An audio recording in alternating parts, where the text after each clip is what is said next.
And welcome back to the Motor City. Happy Father's Day to all of our Tigers dads out there. And today on Father's Day, we are participating in the Home Run Challenge. Every home run in this game raises $20,000 for prostate cancer research. You can make a pledge by calling 800-798-CURE or go online at www.pcf.org. Max Scherzer on the hill for the Tigers here this afternoon. He is presented by Soaring Eagle Casino. Well, very imperative for Max to get off to a really good start here for his club. Put up a 0 in the very first inning, give his offense a chance to respond. He is making his 14th start this year, one game over 500. He's much better than that earned run average. He should be somewhere in the low fours with the overpowering fastball, slider, and changeup. Well, by the way, I want to remind you, if the Tigers hit 3 or more home runs in this game, bring a copy of the box score to a participating Arby's location tomorrow and get a free small order of curly fries. Tigers defensive alignment this afternoon. Q getting his first start of the series. He's in left. Jackson in center. Bosch is back out in right. Fielder Santiago Peralta, Don Kelly round out the infield. And Gerald Laird is behind the plate here once again today. So we're ready for baseball here this afternoon on Father's Day as Quentin is out there in the same outfield with Austin Jackson. We figured this might happen sooner or later, and today is the day. We'll see how this lineup works out for the Tigers this afternoon. Eric Young Jr. is getting set to step in now as we bring you Tigers baseball from Comerica Park. Lights are on here. Cloudy and overcast, but no rain right now, and that's the good news. Here's the first pitch by Scherzer, and it's in for a strike, 0-1. Eric Young is batting .246, 3 RBIs this year. Max back home, and he misses low and inside. Young has above average speed, therefore the Tigers infield, middle infielders playing in a little closer than normal. Must get rid of the ball in a hurry if he hits it on the ground. And he gets it through the right side of the infield into right field. It's a leadoff single for Eric Young. Here's the rest of the starting lineup today for the Rockies, presented by the Metro Detroit Chevy dealers. Carlos Gonzalez, a late scratch. They have made some changes. Young leading off. Scudero playing short. Dexter Fowler is in batting third in center field. Kadir Giambi Colvin, followed by Pacheco, Nelson, and Yevis, rounding out the lineup for the Rockies. And we understand that Carlos Gonzalez was scratched with right hamstring soreness. So that's why he is out of the game. Here is Scudero. And the runner goes very quickly. The throw down to second is high, not in time. And on the first pitch, Eric Young has his 7th stolen base of the year. So the Rockies coming out aggressively. Stealing bases is one of Young's strengths. He gets an outstanding jump. He takes those real short, choppy steps, and about 15 of those, and he's headfirst sliding into second with a steal here, his 7th of the season.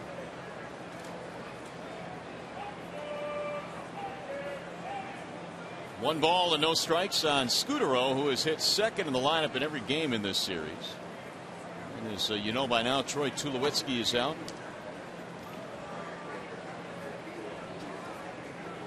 One ball, no strikes on Scudero, batting .274. Early scoring chance for the Rockies. And here's a bunt. Scherzer will make the play and throw him out, advance the runner to third base. One gone.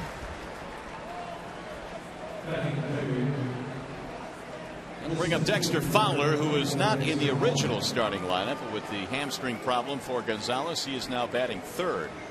Jim going to elect to play his infield in to try to force Fowler into doing something that he normally doesn't do, and that's to try to get underneath the ball and hit a fly ball into the outfield.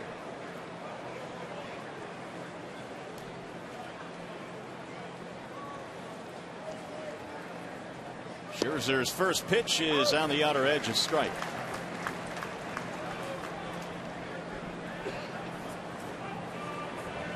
Just underway from the ballpark. Tigers and the Rockies wrapping up this series. Tigers trying to win 3 consecutive series with a victory here today against the National League. That's in there, a strike, and now it's 0-2. Fowler is 1 for 8 in the series. Double and 2 RBIs. Max needs a swing and miss here. And he must make sure he gets the ball in an area where Fowler can't reach it. Ball high. That's a good pitch. Fowler was not going to go fishing that time. 1 ball, 2 strikes. I tried one more time to see if he'll lay off the next one. Dexter batting .267 has showed more power this year. 8 home runs. And he tips it foul. They're going to say it hit the ground. Chris Guccione said it crossed some dirt. 1-2 the count stays.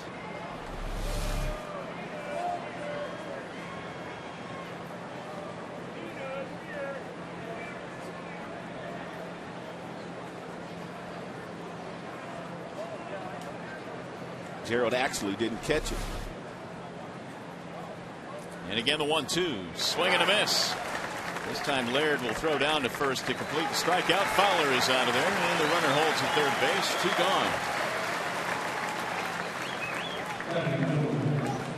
So that's going to leave it up to Michael Kadire. It's a huge out there by Max. Runner on third, less than 2 outs. Real good slider buried down and in Fowler. And Fowler swung right over the top of it.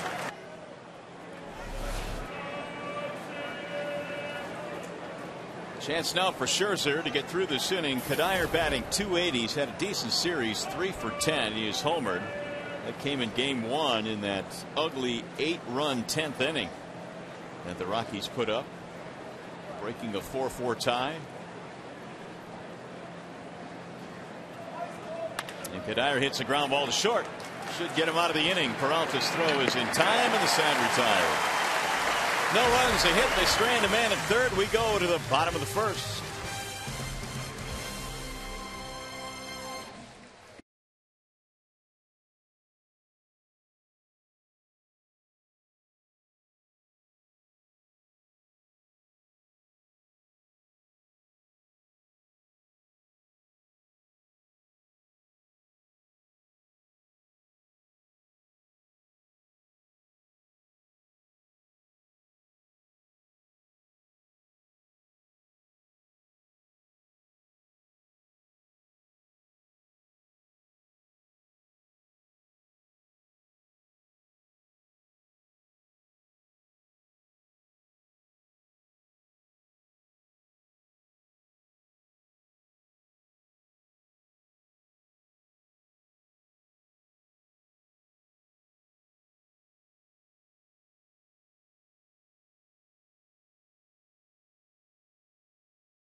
Michigan, and I just want to say, Dad, if you're watching this, happy Father's Day. Hey, my name is Christian. I'm Allie and Mackenzie. We want to wish our father, Paul McComas, a happy Father's Day from Monroe, Louisiana. Happy Father's Day. We love you. Hello, I'm Sergeant Musson with the Detroit Mounted Police, and I'd like to wish all the fathers in the metropolitan area a happy Father's Day. And a happy Father's Day to all the dads out there from us, as well as the Tigers come to the dish now for the first time. Austin Jackson will start things off. It'll be Jackson, then Berry, and Cabrera here in the first. No score. Rockies threatened but couldn't push one in. And the first pitch is a strike on Jackson. Austin 1 out of 4 in this series. However, he has walked 6 times in the first 2 games. And that's on the outer edge. 0-2. Jeremy Guthrie on the hill for the Rockies here in the finale. It's going to be a long day for Detroit hitters if Guthrie's getting that fastball off the outer edges of home plate all day long. That one just missed. 1 ball, 2 strikes. Guthrie, 33 years of age, out of Roseburg, Oregon. Here's the 1-2. 2 balls, 2 strikes.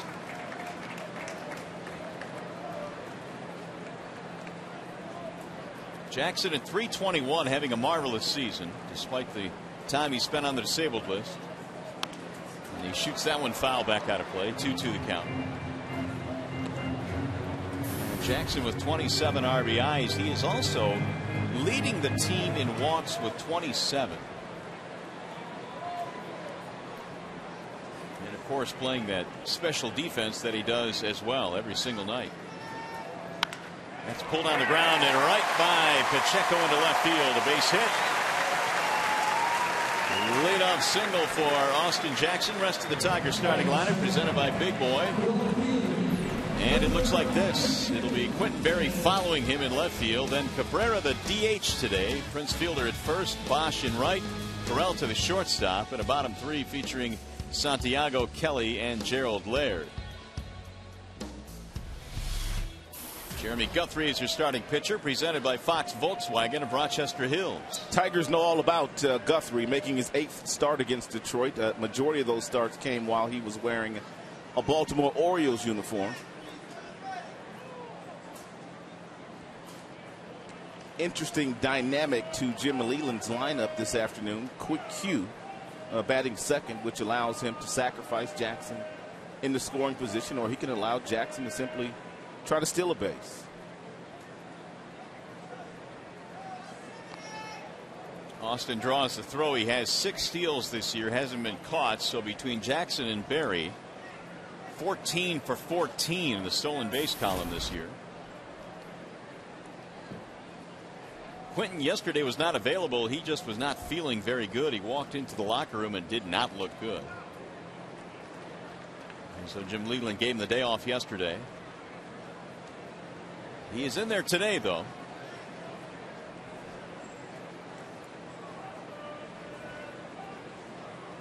Guthrie acquired from Baltimore. A deal they put together in February this past offseason. Here's a strike call. No balls, 1 strike on Quentin Berry. Guthrie's always had good stuff. He has 4 really good pitches: fastball, curve, slider, and a changeup.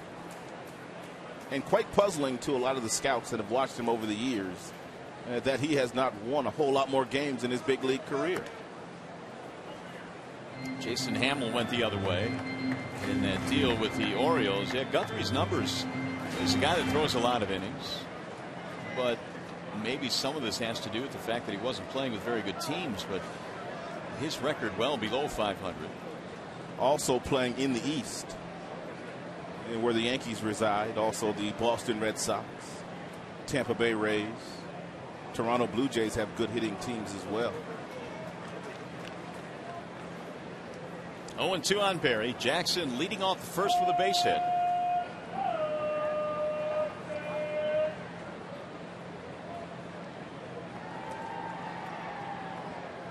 And the 0-2. Ground ball right side, base hit. Berry has a single. Jackson will go to second. And the Tiger table setters doing their job in the first inning.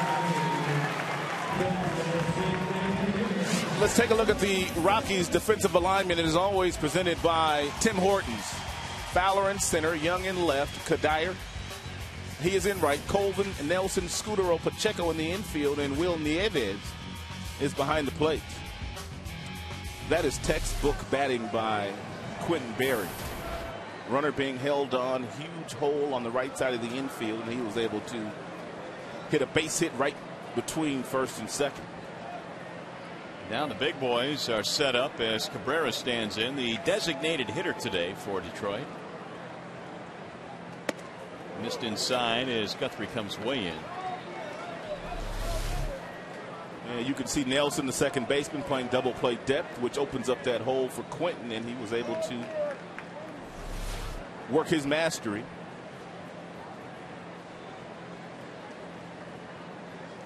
Three out of 7 of the series for Cabrera, including a home run yesterday, which never ceases, I guess, to amaze us. The ball that he hit to right center field a long, long way. The opposite field power for Cabrera is almost stunning at times. He's gifted. There's no debate about that. Jim was asked before the game today if he's ever run across a player that has that much power to the opposite field, and he said not one. Absolutely not. Here's the 2-0. 3 balls and no strikes, and so Guthrie now working himself into a big time jam. Miguel, and we talked about it last night, he really does not like to swing the bat 3 balls, no strikes. However, this might be the time today. If Guthrie decides to give him a fastball that splits the plate. He's taking, and it's a strike, 3-1. His numbers against Guthrie are ridiculous. He's hitting well over 300 with a couple of big flies, and don't think for one moment that Guthrie doesn't know that. Not many other Tigers in the order today have had much success against Guthrie.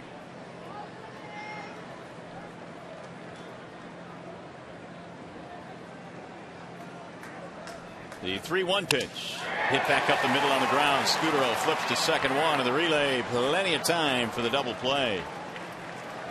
6-4-3, leaving Jackson at third with 2 outs. He worked himself to a 3-1 count, and he got a cut fastball, a sinker actually by Guthrie, and it sounded like Cabby broke his back.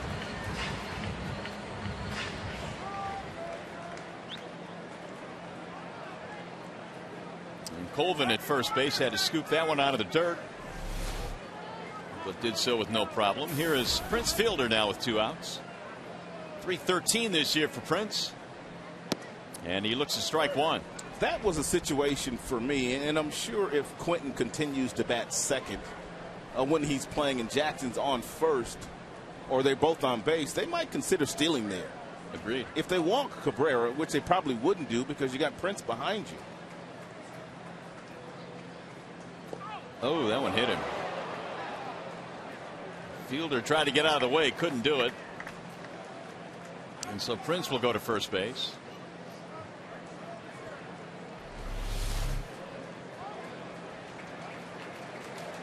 Ooh, back knee. Yes, it was.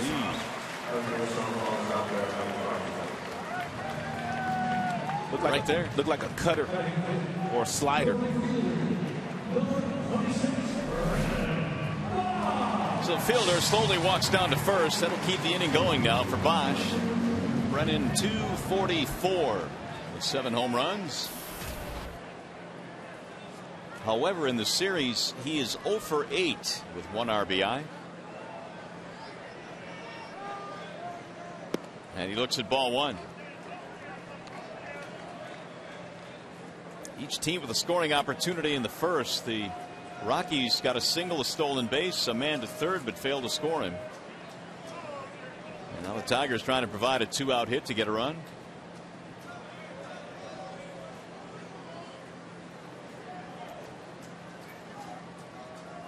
Swing and a miss. 1-1.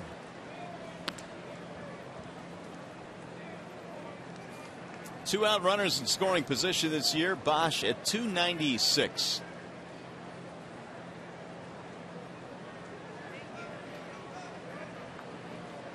Jackson and Fielder, your base runners.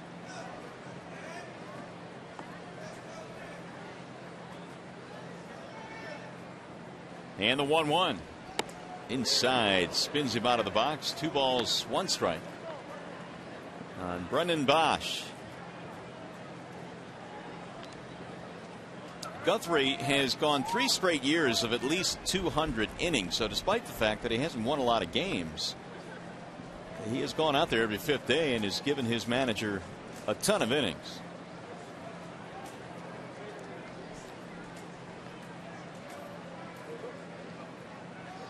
Fouled straight back. 2-2 on Bosch.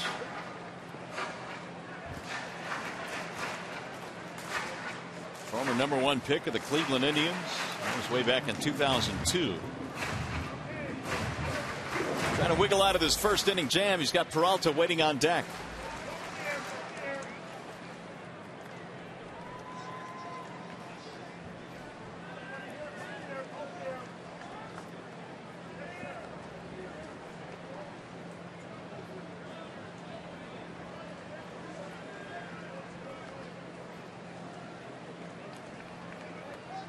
Now the 2-2. Lifted in the air toward left field. Young cruising over, has room, and the side retired. So the Tigers threaten but do not score, and we go to the second.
And on this day especially, Major League Baseball raises awareness for prostate cancer with the Home Run Challenge that we again are participating in today.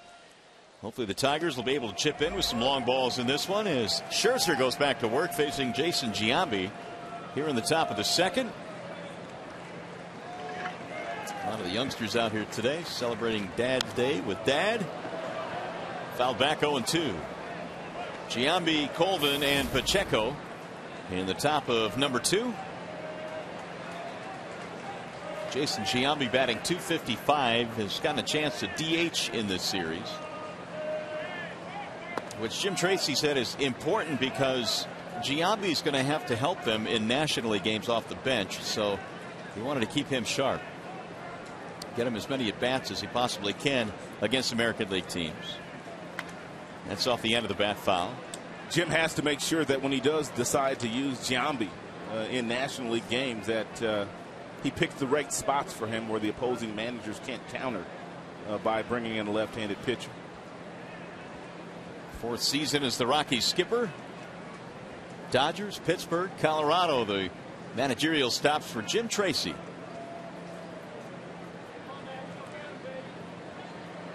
Here's the 1-2 pitch.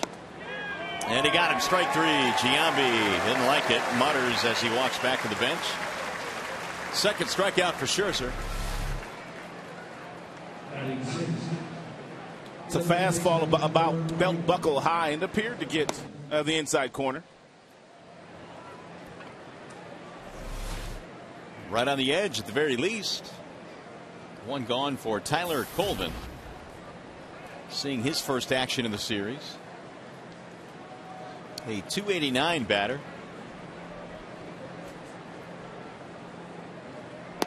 And Colvin looks at strike 1.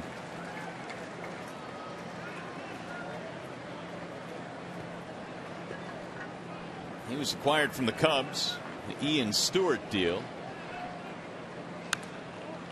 DJ LeMahieu also came over in that deal with Colvin, who a couple of years ago hit 20 home runs for the Cubs.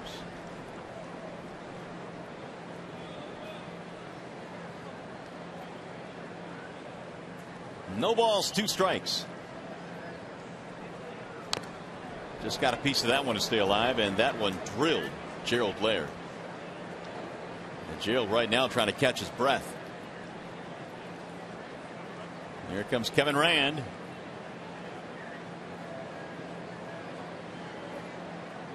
Where'd that one get him? I thought around the right shoulder somewhere, but we'll see.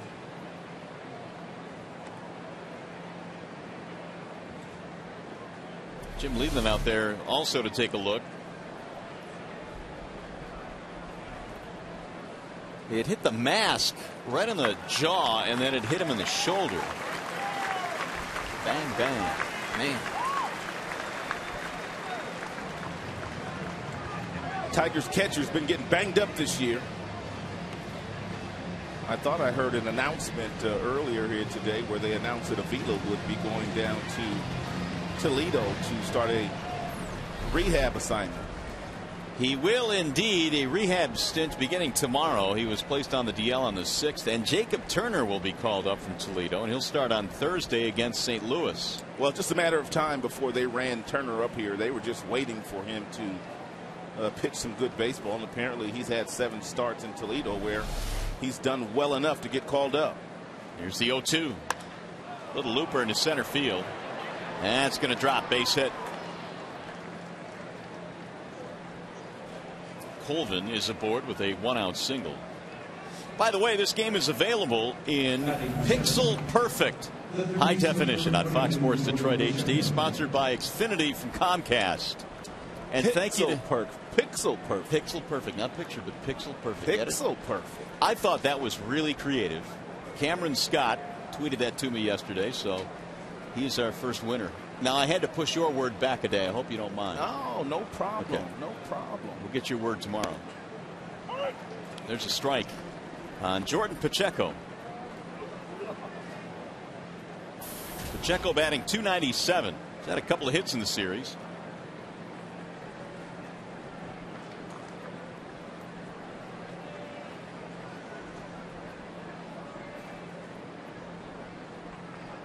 Now Scherzer's 0-1 pitch. Inside, 1 ball, 1 strike on Pacheco.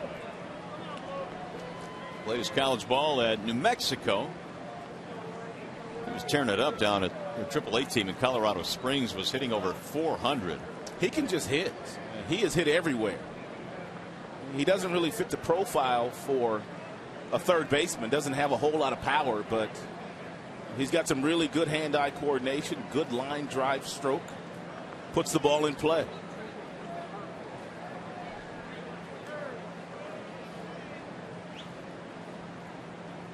Colvin at first.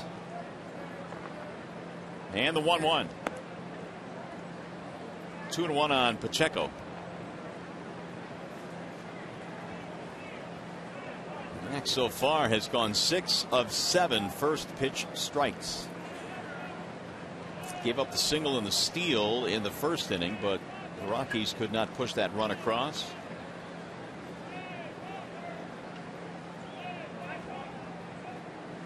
Runner goes. The 2-1 is hammered foul, back out of play. 2-2 on Pacheco, and Colvin heads back to the bag at first.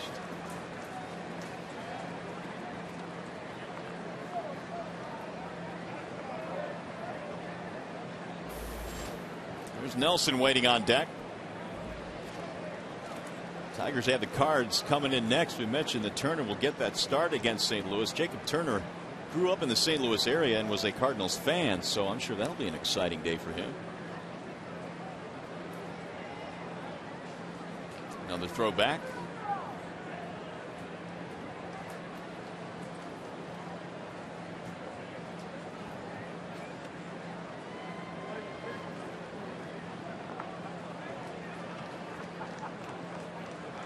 Scherzer has picked up 2 strikeouts so far. Here's the 2-2 in the air, center field. Cruising over is Jackson. And there are 2 gone. Colvin heads back to first base. And Scherzer now will deal with Chris Nelson. Bumped up 1 spot in the lineup today, batting 8th for the Rockies. Had a big first game of the series. Home run, 3 RBIs. Also tripled in that game. And both of his hits have gone to right field. The home run to right field, the triple to right center field. He's got some power. Quick bat. Ball inside, 1-0. We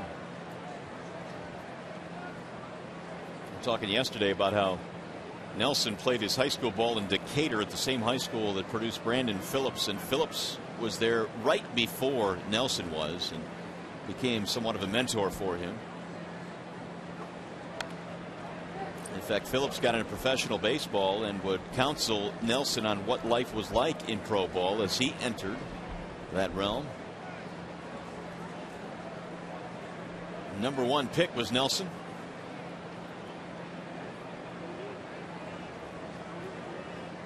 One ball, 1 strike. That's on the edge. A strike call, 1-2. It's a good pitch there by Max. He's at his best when he can take that fastball anywhere from 93 to 96 and paint it on the outside black. And the reason why he's able to do that is he gets his arm in a really nice slot and throws straight downhill to that area. Gonna go try it again. And he got him. Strike 3. 3 strikeouts for Max. Nothing doing for the Rockies on our way to the bottom of the 2nd.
Detroit is brought to you by Comerica Bank. Strength and stability since 1849. Chrysler, imported from Detroit. Hot, lean pockets. Ding, pockets.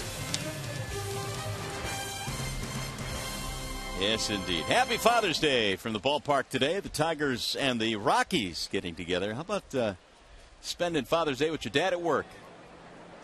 Awesome. Bottom of the second in a scoreless game. Johnny Peralta leads it off. And Guthrie back to work. First pitch is in for a strike. It'll be Peralta, Santiago, and Kelly.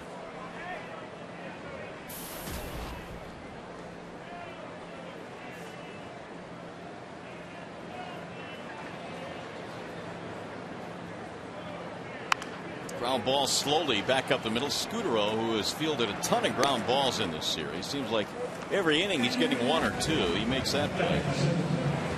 And he has fielded all of them flawlessly. He's going to bring up Santiago.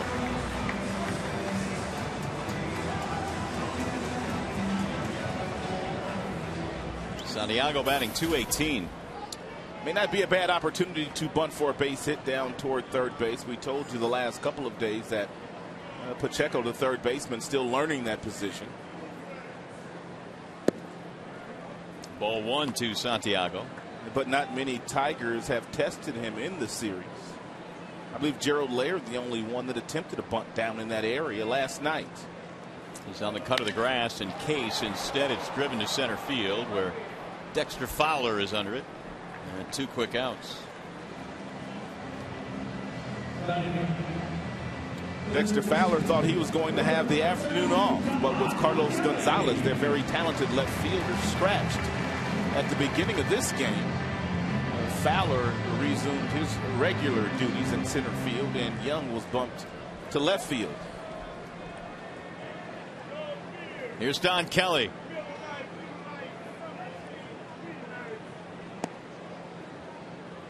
So the Rockies today without a very sizable bat in their lineup. In fact, 2 of them, of course, with Tulowitzki out for this series and beyond.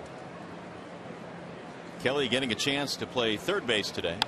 And he lines one back up the middle into center. Down with a 2-out single. Third Tigers hit. Did you get a chance to ask Don Kelly about that potential inside the park home run a couple of days ago? I did not. No. It's a nice piece of hitting right there by DK. But I thought he really was going to go for it. I did too.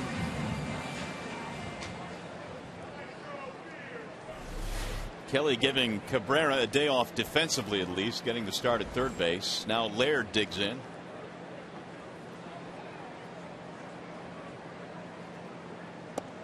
Somehow, some way, Guthrie wiggled out of a jam in the first. Back-to-back hits by Jackson and Berry, and then he had Cabrera up there with nobody out, got a double play ball, and that changed the complexion of the entire inning. The 0-1. It was a 3-1 count as well. Right. And Cabrera had great numbers in his career going into that at bat against Guthrie. But he won that battle. 0-2 on Laird. Driven down the left field line. That's going to go to the wall. This might get a run in. Kelly coming to third. They're going to send him home. Here comes Donnie to the plate, and he'll score. Standing up, Gerald Laird, an RBI double. Guthrie has really good command, but he missed horribly with his location here. Nieves, the catcher, an 0-2 count, wanted the ball down and away. And take a look at where it ends up at. This ball leaks right back over the heart of the plate, and G Money drives in the first run of the afternoon. Tigers have their 4th hit. They lead 1-0 as Laird picks up his 5th RBI. Now Jackson trying to cash him in. Ball 1 to Austin. 2-out single by the number 8 hitter, and then a double from the number 9 hitter with 2 strikes in the count.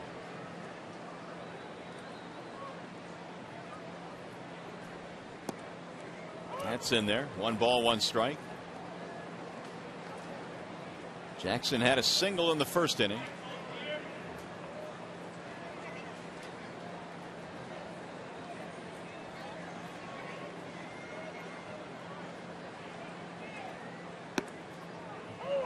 One and two.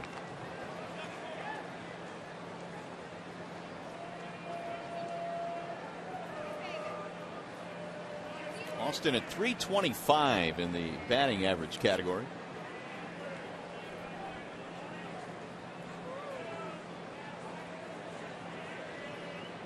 His on-base percentage is over 400, and when you're getting on base with that kind of regularity, you're going to touch home plate quite often. And he got him. Strike three. Guthrie got him that time. Caught him looking. So the Tigers settle for one run. They grab a 1-0 lead. You're watching Tigers baseball today, presented by Bell Tire.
On AFN, the American Forces Network, broadcasting to the U.S. Armed Forces serving in 175 countries and aboard ships at sea. They're watching around the world in Iraq, Germany, Italy, Southwest Asia, South Korea, and Japan. We welcome you all.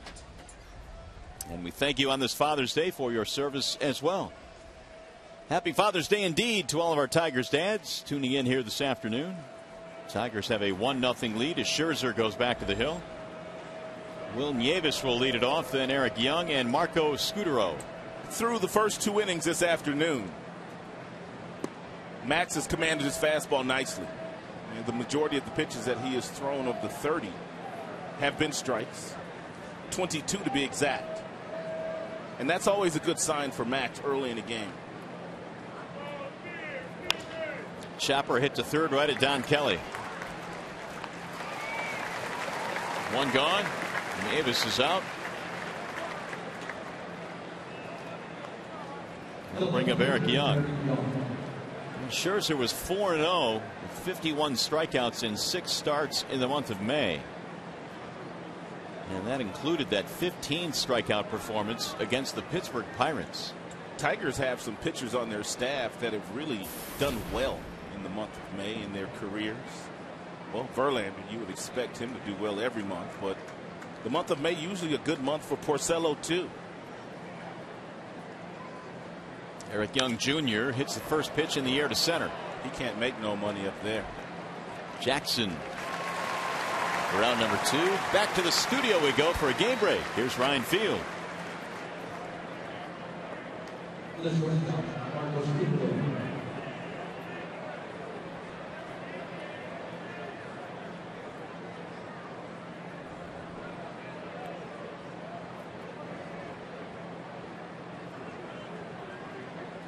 All right, Ron, thank you very much indeed.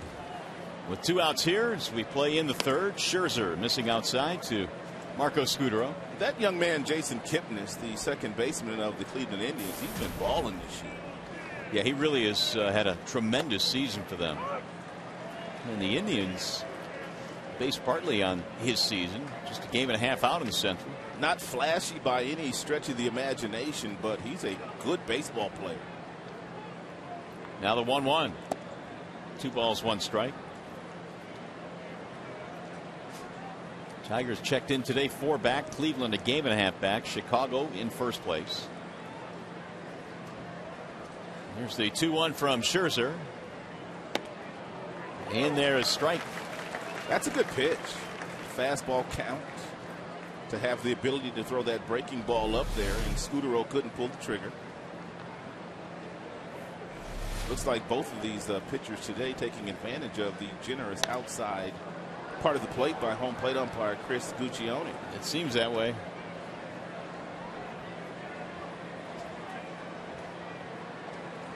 Two and two. Max has fanned 3 batters in this game. Scudero advanced a runner in his first at bat. And he slices one to right, base hit. He went the other way. Bosch over there quickly to get it back in. It's going to be important for Max at some point in time to make sure that the Colorado Rockies hitters don't forget about the fact that he will come inside with a fastball. He has not gone in there much today. And you have to at least show the hitters that you're willing to show them something inside. And that opens up that outside corner again for you to make some quality pitches and get some outs. Now Dexter Fowler with 2 outs.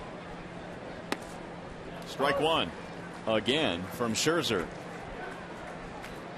Fowler struck out in the first inning. Looks like Max wants to pitch deep into this game this afternoon. 8 of 12. First pitch strikes. In there. Strike 2 called.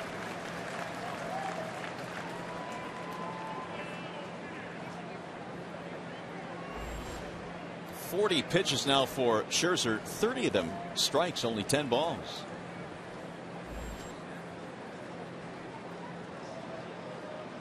The 0-2. Swing and a miss. He struck him out. That didn't take long. Scherzer picks up his 4th strikeout. Fowler punches out for the 2nd time. Here comes the bottom of the 3rd. Tigers on top.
Are with us this afternoon on Father's Day, and so far Father's Day has been really good for Max Scherzer in this one. He had struggled so far in this month, Rod, but today he is throwing a lot of first pitch strikes, very economical and looking pretty good. Well, more importantly, it looks like you got a new watch on there. What you got there? That's my forget about Scherzer, right? Look at my watch, forget everyone. About Scherzer.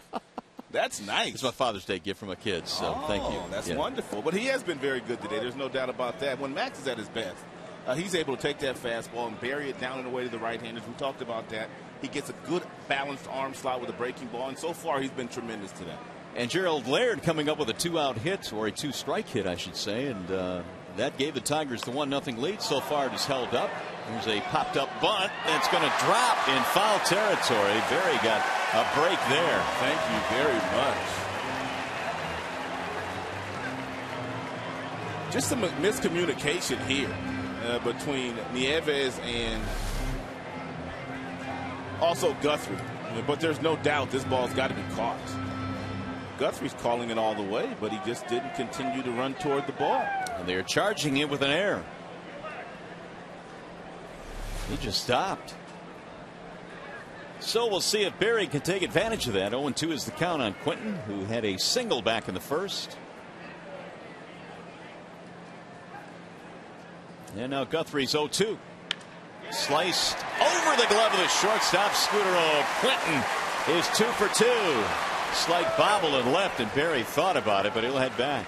And if you're Guthrie about right now, you know that by not catching that bunt has just cost you a double, because there's no doubt that Quinton is going to be off and running towards second base on one of the first 2 pitches.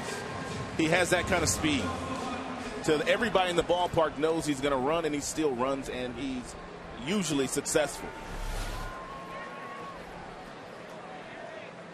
There's Cabrera, who knocked into a double play his first time up, so Berry now will draw some looks, and a balk is called. Speed. Nothing like it.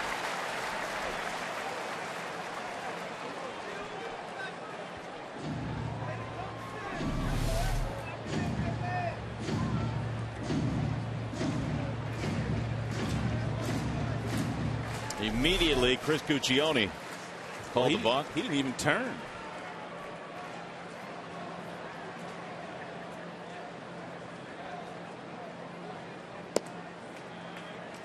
That is an element that the Tigers really haven't had in a while. And Granderson was good when he was here, but Granderson, I wouldn't term as a true base stealer. And Jackson's not a true base stealer, but Berry is. And you kind of see how they disrupt the attention of the opposing pitchers when they're on the bases. Way outside, 2-0 now on Cabrera. So in this game, Guthrie allowed an 0-2 single to the number 9 hitter. Failed to catch that bunt. And now a balk. Off the edge, 3-0. Told you coming into the game today that Cabrera has monster numbers in his career against Guthrie, and this is the second time in the game today he's gone out there and looked at a 3-ball no-strike count. Walked him on 4 pitches. He's going to put 2 men on now with nobody out. Here is the Mazda scouting report on the speedy Quinton Berry. His ranks among Tigers: games, steals, triples, on base percentage, and runs scored. He has done a whole lot in just a short amount of time. In fact, his 8 steals leads the team, even though he hasn't been here all year. Bob Apodaca, the pitching coach, is out. Hey fans, it's July. You don't want to miss the biggest event of the summer as baseball's greatest stars battle for home field advantage in the Fall Classic. The road to the World Series begins with the 2012 MLB All-Star Game Tuesday, July 10th at 7:30 on Fox. Here is Prince Fielder, who is hit by a pitch in his first at bat. Another really good scoring opportunity for Detroit. 2 on, nobody out. And Fielder is the best in the American League in hitting with runners in scoring position, .407. Oh, a pickoff throw, and nobody was on the bag. Scooter roll about 10 feet behind the bag.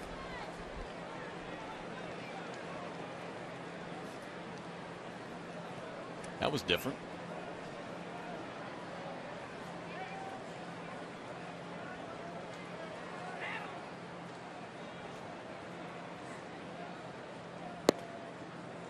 Strike called on Prince. There are those numbers in scoring position. 407.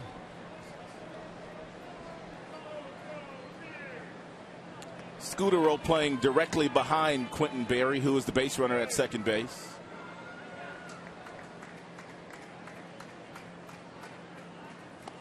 Tried to hold up, couldn't do it though.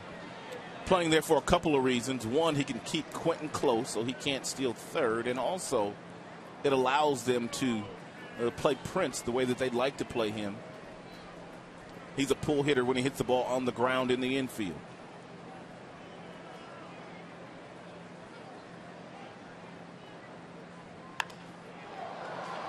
Prince went up and got that one and just spoiled it. A little smirk on his face as well. Oh, look at this swing. Little 911. Help me. Emergency.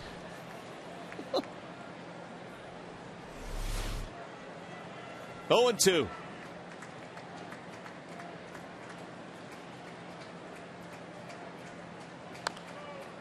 That's pulled foul. Rattles around the Rockies dugout.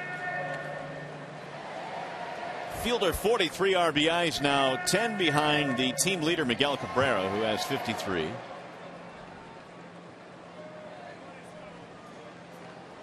Three and 4 in the Tigers lineup this year has been very solid. Berry and Cabrera on right now. And the 0-2. That'll get way back, way foul out of play. If you're Miguel Cabrera, although it appears that Berry is not entertaining the thought of doing so, and that would be stealing third base, Cabrera really has to pay attention to Quentin. If he does take off, Cabby needs to make sure he gets down to second as well.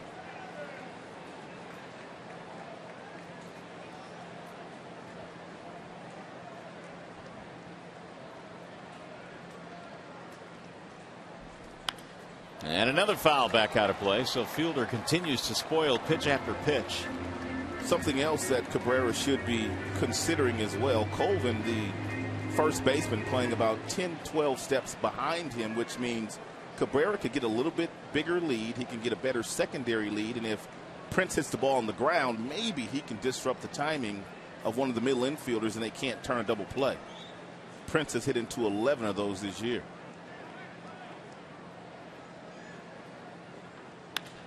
Driven to right center. That's going to get down. Base hit. Berry scores with ease. Fowler cuts it off and center gets it back in. And Prince is in with a double. An RBI and the Tigers add another run. 2-0. Prince has the ability, even though there are 2 strikes on him, he knows when to cut his swing down and basically take what the pitcher is giving him. In this case, it was a little breaking ball that was flipped up there.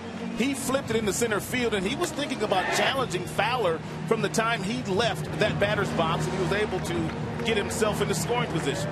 It's not often you're going to see a big guy like this force the issue and get to second base on a base hit like that. Impressive moves on the base pass by Prince, who now has 44 RBIs. A hustling double. Tigers have a 2-0 lead. 6 hits in this ball game. Tigers have out hit the Rockies 6-3. Now Bosch, who flied out his first time up.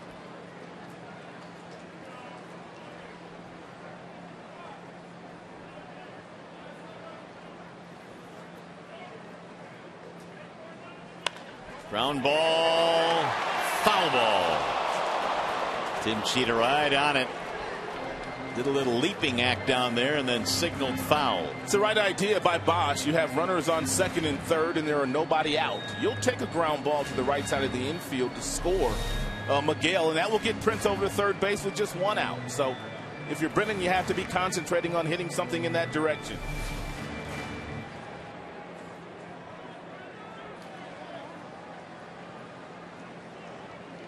Guthrie came into the start having giving up 7 earned runs in each of his last 2 starts against Oakland and Arizona. And he has more trouble here.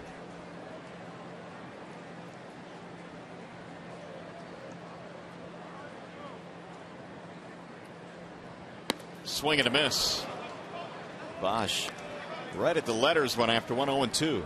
He's got a big one left, and that's how they pitched Brennan the first time up. They got him to fly out to left field on an elevated fastball. There's no doubt.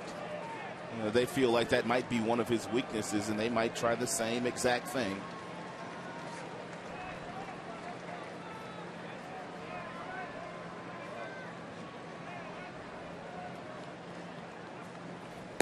Yes, they did, but Bosch wasn't going after it. They'll do it again.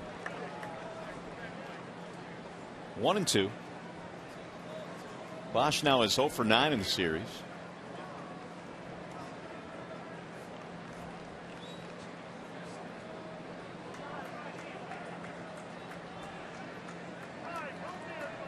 Here's the 1-2. Lifted in the air. Right field coming over is Kadire. Runner will tag at third. That's Cabrera. And the throw will come into the plate with Cabrera holding. 1 hopper by Kadire. 1 out. Time now for the Bernstein advantage. Jeremy Guthrie get the Bernstein advantage. We go to bat for you. 8 seasons in the American League. We told you the numbers were not bad. I mean, he had some double-digit wins seasons, but this year in the National League, a 6.91 ERA. A 4.19 ERA should get you more than 47 wins, but playing for the Baltimore Orioles, a team that was challenged offensively most of his tenure there. Apparently not a lot of run support either. Johnny Peralta will not bat. They're going to walk him intentionally. And that's going to load the bases. They'll take their chances with Santiago, who's waiting on deck. Well, Jim Tracy feels like by walking Peralta gives his club the best opportunity of getting out of this jam without Guthrie giving up any more runs. Of course, they could play for the force at home, or they can go for 2 up the middle if Santiago hits something on the ground. So there is ball 4. It's the second walk in this inning, albeit this one intentional. Last 10, Johnny 14 for 35. This also opens up the door for Jim Leland if he wants to put a squeeze play on. If Guthrie falls behind Santiago 1-0.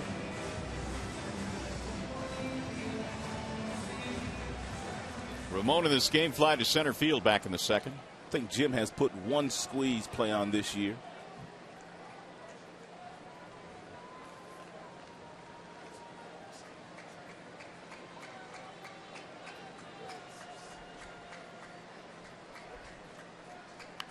And he fouls it back out of play. 0-1.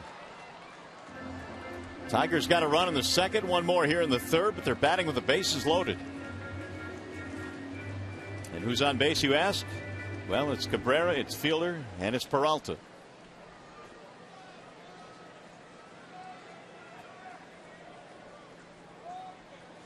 Now the 0-1 outside. 1 ball, 1 strike.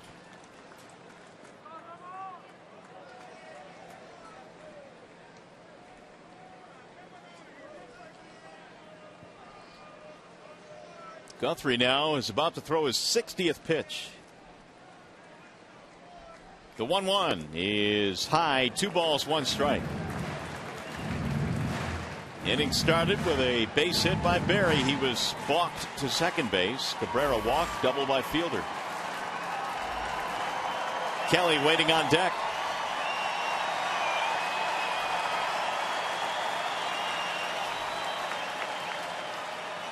And a ground ball back up the middle into center field. Out of the reach of Nelson.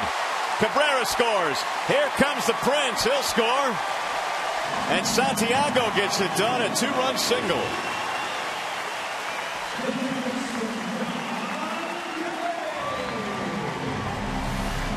Nelson, the second baseman, playing double play depth, which meant he could not get over and knock this ball down. And it trickles into center field for a base hit for Santiago and 2 RBIs.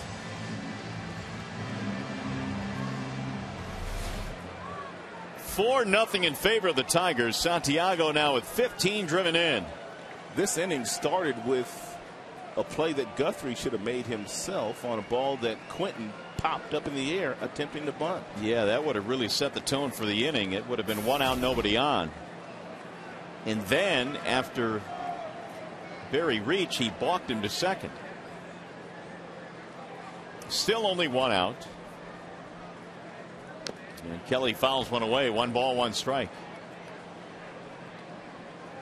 Don had a single with 2 outs in the second, scored on the double by Laird. The bottom of the Tigers lineup doing their share today. 3 hits, 3 RBIs. Strike call.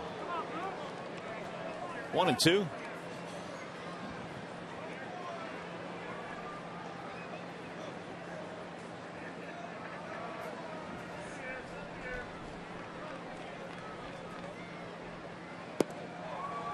Two now on Kelly. 7th man to bat in the inning for the Tigers, who now have posted 7 hits on the board.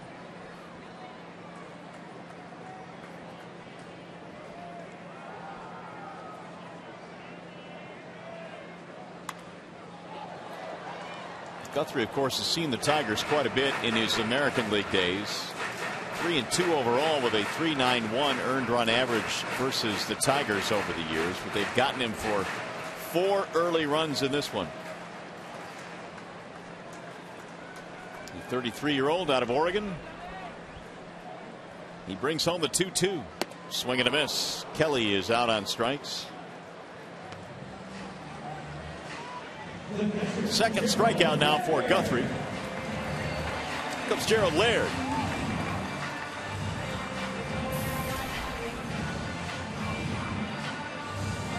Gerald was down to the count 0-2 in his last at bat and doubled down the left field line. 5th RBI of the year.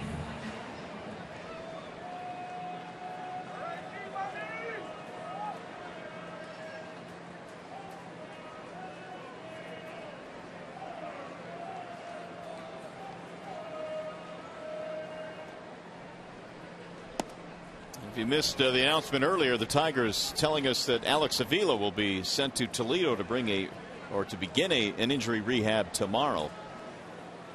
He's been on the disabled list since June 6th, but in the meantime, Laird has done a really good job of filling in. There's a strike called, 1-1. Of course, Alex is their all-star catcher, so they can't wait to get him back. Laird has done a nice job all year in the limited playing time that he has gotten. He looks a whole lot more comfortable his second tour of duty in a Tigers uniform than he did when he left a couple of years ago. 1-2 now on Gerald. Of course, that was a free agent year for Gerald, 2010, and he just didn't perform all that well under the pressure. But 1 year in St. Louis, he finds himself back in Tiger home whites and doing a very nice job. 2-2 the count.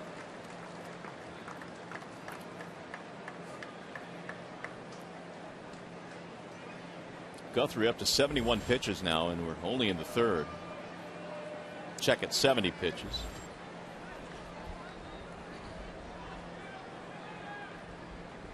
Here's the 2-2. Checked it. Did he go? No, says Tim Cheetah. So Laird's still kicking. 3-2.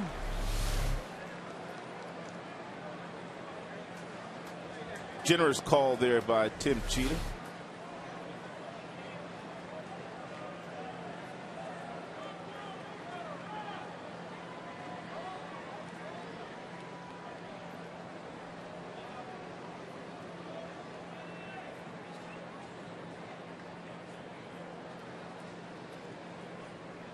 Runners going on 3-2, and it's fouled away. So we'll start things again. Santiago, big 2-run single in this inning. Fielder an RBI double. And the Tigers have added to their lead. They have scored 3 times. They lead 4-0.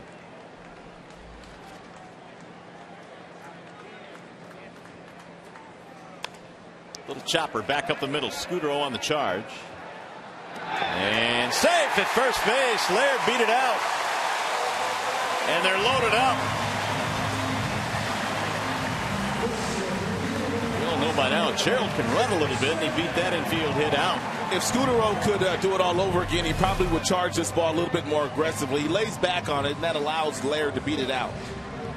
Scudero has made a lot of plays in this series, and he has been flawless at shortstop. But that time, he probably should have forced the issue by coming in and creating a more difficult hop for himself, but it would have been the only opportunity to throw Gerald out. And what that does is keep the inning going now for the leadoff man, Austin Jackson. 9 men come to the plate here in the third.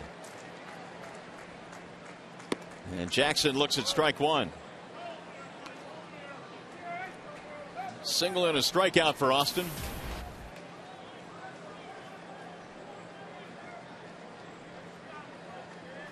Here's the 0-1.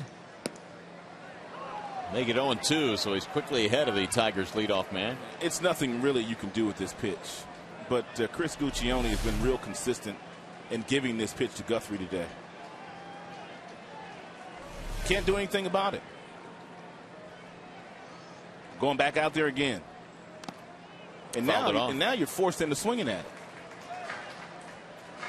That last pitch was a ball, and Jackson, he knows that's a ball, but you don't know if it's going to be called a strike or not. 0-2 on Austin. Tigers in this inning have had 4 hits, a couple of walks, one of them intentional, 3 runs in.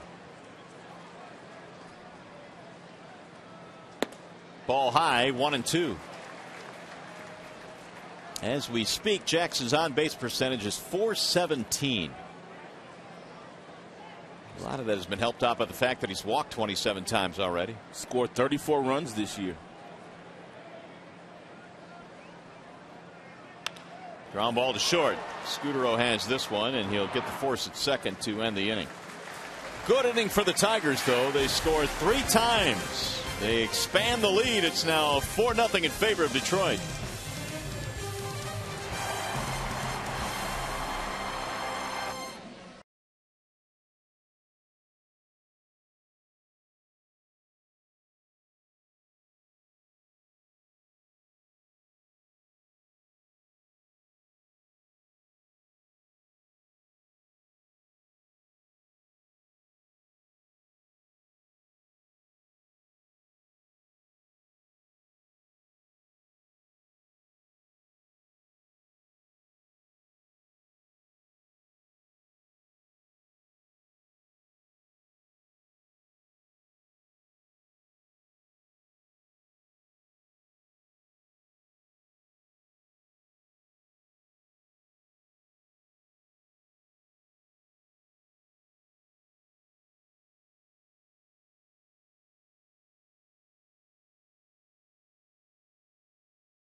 From Milford, and I want to wish my dad Rick a happy Father's Day. My name is Aaron. I'm from Northville, Michigan, and I'd like to wish my dad Kevin a happy Father's Day. Hi, I'm Marnie Skelton. I'm from Fenton, Michigan, and I want to wish my dad Jeffrey Skelton the best happy Father's Day ever. And more happy Father's Day wishes from the ballpark here today. Tigers have made it a happy Father's Day so far. They lead 4-0. And Michael Kadire leading it off for the Rockies. Kadire, Giambi, and Colvin in the 4th. 1 ball, 1 strike on Kadire, who is 0 for 1 And the sky is looking ominous around the ballpark. Swing and a miss. Talking to Michael Kadire yesterday, and he said he is really enjoying playing for Colorado. Said his kids really enjoy the neighborhood. It's a nice place to raise a family out there. Here's the 1-2. By the way, you know why he wears the number 3? I've heard the story before, but refresh our memory. Killebrew, Harmon Killebrew. He wore number 5 in his days in Minnesota. Became really close with Harmon Killebrew, and as an honor to him, he is wearing number 3 here in Colorado. Cool. Which is really cool, and they, I guess, became very, very close before Harmon passed away. And there it is, number 3. Here's the 2-2 pitch. Pulled foul, first base side.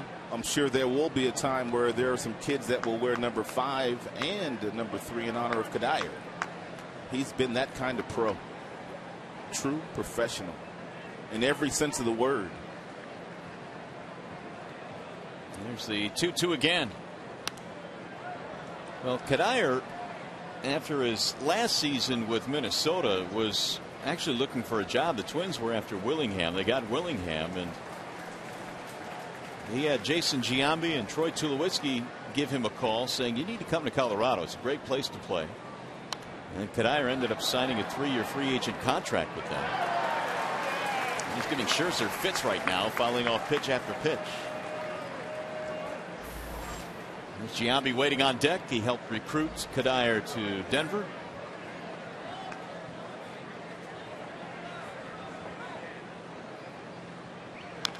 And grounded foul again. Max has to be careful with that last pitch. It's a changeup, and a lot of times when you throw that changeup, you don't locate it where you really need to, and a dangerous hitter like Kadire can punish you. He just missed that last one.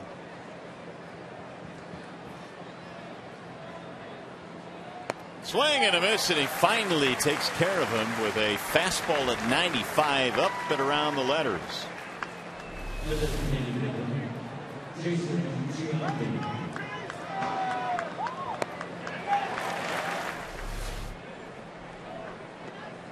Five strikeouts for Max. That'll bring up Giambi.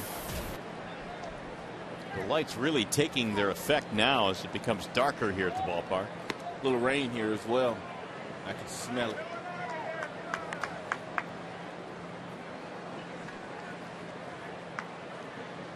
Here's the 1-0 pitch.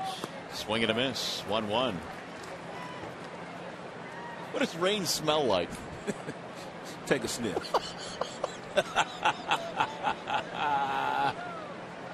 You smell it? With my nose, yes. 2 balls, 1 strike. Giambi struck out back in the second. Here's the 2-1. Swing and a miss.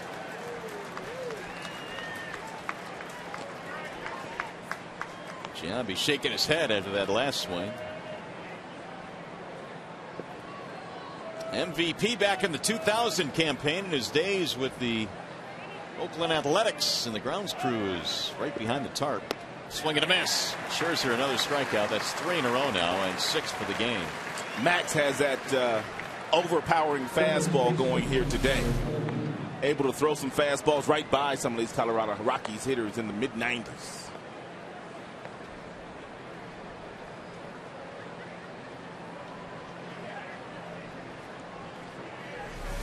Two outs for Tyler Colvin. Umbrellas popping up now here at the ballpark. Light rain falling. Driven in the air to right field, hit pretty well. Bosch is on the run. He'll turn on this one. It's up against the wall. Colvin on his way to second, and he'll pull in with a 2-out, 2-base hit. Colvin had just watched Max throw fastballs by Kadire and Giambi, and he went up there looking for that mid-90s fastball, and he got a changeup at 84 miles an hour. His bat was out in front, and he drilled that ball off the right field gate for a double.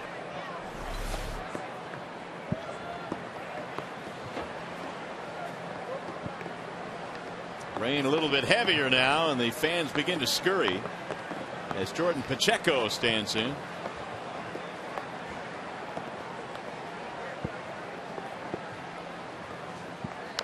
And he taps one slowly down the third base line. Scherzer comes off to make the play, but has no play.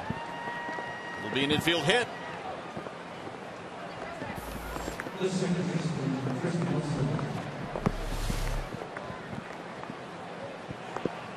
Wise decision here by Max not to throw the ball.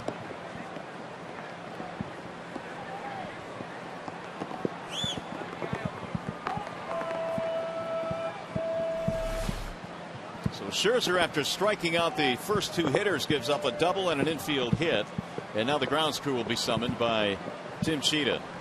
The rain is really coming down now, so we will have a rain delay. Not on Father's Day. Yep, on Father's Day. Hate to break the news to you, but they're making the right call here before the field gets too wet. Tigers ground crew coming out with a tarp. And so as they roll out the tarp here, we'll step aside. We'll be back to Comerica Park in a moment. 4-0 our score. The Tigers in the lead with the rain falling at the ballpark.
The sun is actually shining here at the ballpark right now, and we will resume this game here this afternoon with the Tigers leading it by a score of 4-0. And Max Scherzer pretty good today, Rod. Well, he got his first strikeout today. It was a breaking ball. That was to Fowler, their speedy center fielder. But the other 5 strikeouts have come on overpowering fastballs. Majority of those fastballs are a belt buckle or higher.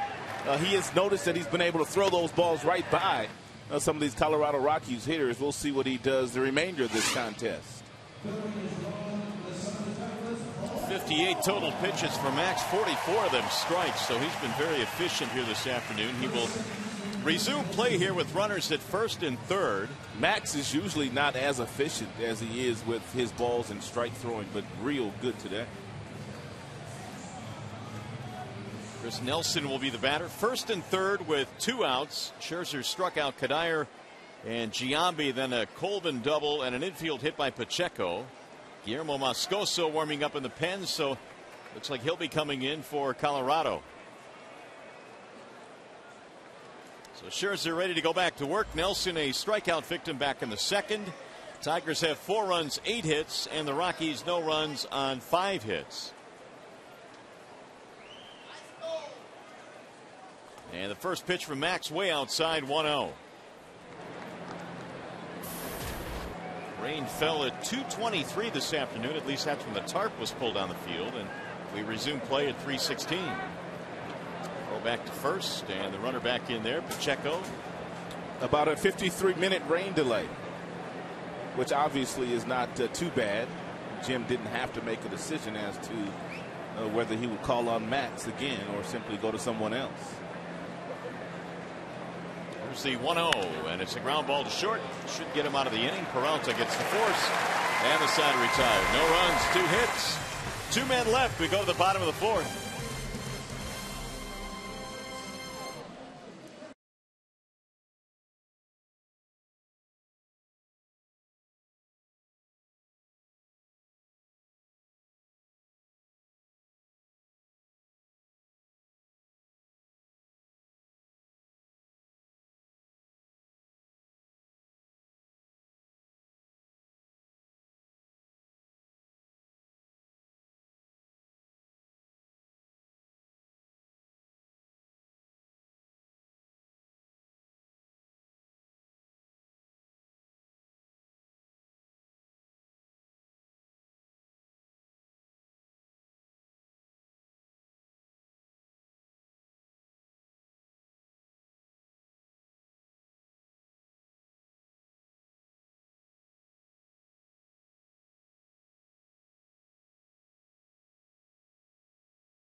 Father's Day from Comerica Park, and on this day especially, Major League Baseball raises awareness for prostate cancer with the Home Run Challenge. Sun is back out here at the ballpark. That's the good news. The Tigers also leading this one 4-0. And the Rockies will go to their bullpen as we resume play after the rain delay. Wallside windows pitching change. Guillermo Moscoso is in now. He's given up some big numbers already this year. His ERA is over 8. He does have 20 strikeouts in 19 innings, but he's walked 10, and the opponents are hitting .346 against him. Tigers were Moscoso's first big league organization. He never got to the major leagues with Detroit. He eventually went to Texas and Oakland. And Moscoso heating up right now on the hill, getting set to face the Tigers here in the bottom of the 4th. It'll be Barry, Cabrera, and Fielder, 2, 3, and 4 in the Tigers lineup. Dads had their special day interrupted by a little bit of rain today, but no big deal. The sun is back out. And here come the Tigers now in the bottom of the 4th. Quentin Berry starts it off. I like Q's walk-up song, a little Biggie, biggie, biggie. Digging that, huh? Can't you see? Yeah, I like that a lot. 2 for 2 for Berry this afternoon. Couple of singles and a run scored. He shows bunt. 1 ball and no strikes on Quentin Berry. 2 out of 4 in the series now. Quentin's playing time has been awfully spotty since Jackson has come back, but you expected it to be that way. Foul tips that one right into the hands of Chris Guccione, the home plate umpire. 1-1. Quentin getting only his second start since Jackson came off the disabled list. That start came at a ball game in Cincinnati.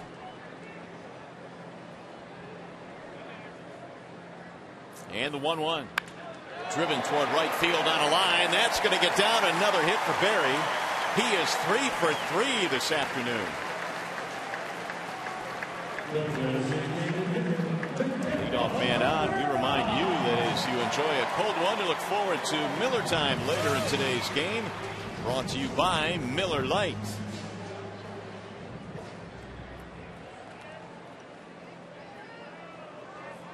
So here comes Cabrera now with the leadoff man on. Cabrera double play ball and a walk.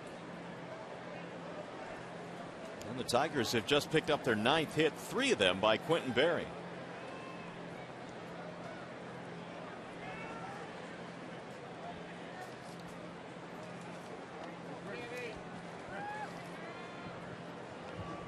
Berry this year with 8 steals in 8 attempts.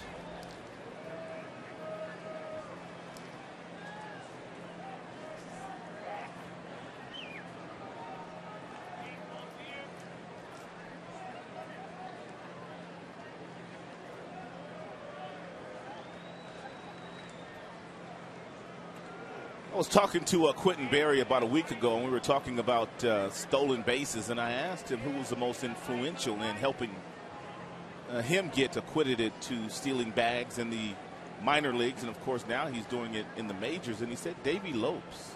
Really? He said that Davey Lopes worked with him when he was a minor league player in the Philadelphia Phillies organization. Pitch out, but Berry going nowhere. I think the word has kind of gotten around the league now that Quentin, when he's on first base, he will run one of the first 2 pitches. So we've seen some managers take the liberty now of pitching out. We saw Dale Swain in Chicago pitch out as well early in a count when Quentin was on first base.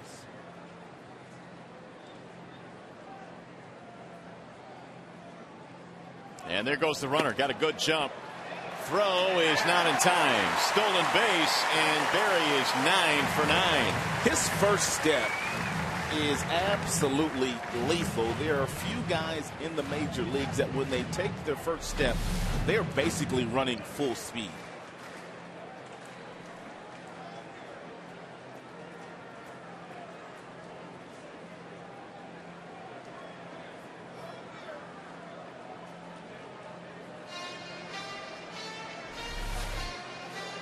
So the Tigers have a chance now to build on this 4-0 lead. A single and a steal for Quentin Berry. He's already scored once.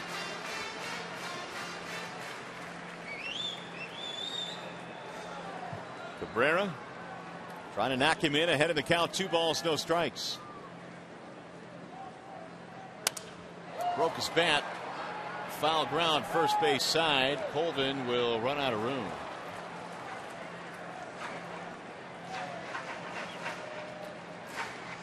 And Miguel goes back to get a new bat.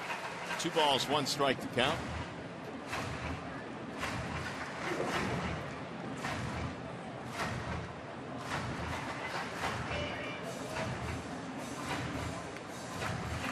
Just looking up those stolen base numbers on Davey Lopes. In his career, he stole 557 bags in the big leagues. He was nice. I remember going to Dodger Stadium when I was young and watching Davey Lopes, Russell, Garvey, Say, real good Dodgers infield. Here's the 2-1. He'll shoot that one again just about in the same spot, back out of play. 2-2 on Miguel Cabrera. Cabrera's an unselfish player. The count is 2 balls and 1 strike, and most big guys will be looking to do a little damage in that particular situation, but he knows he has a job to do. He's trying to get Q over to third base at least, or hit something to the right side of the infield through there for a base hit and drive in his 54th run of the year.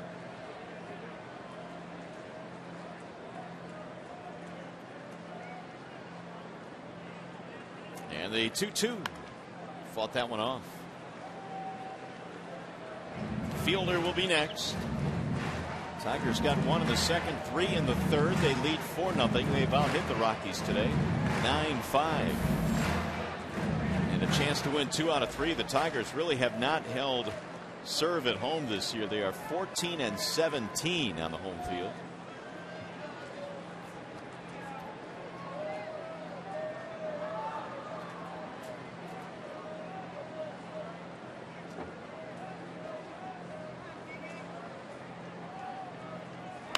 Ground ball left side of the infield on the hop. Pacheco has it.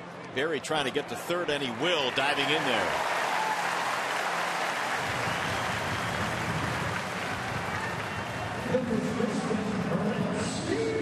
One out. And the AT&T trivia question today. Name the only Hall of Famer whose son currently plays in the major leagues. There have been a few of them over the years, but there's one currently that is active. Can you name him? Here is Prince Fielder.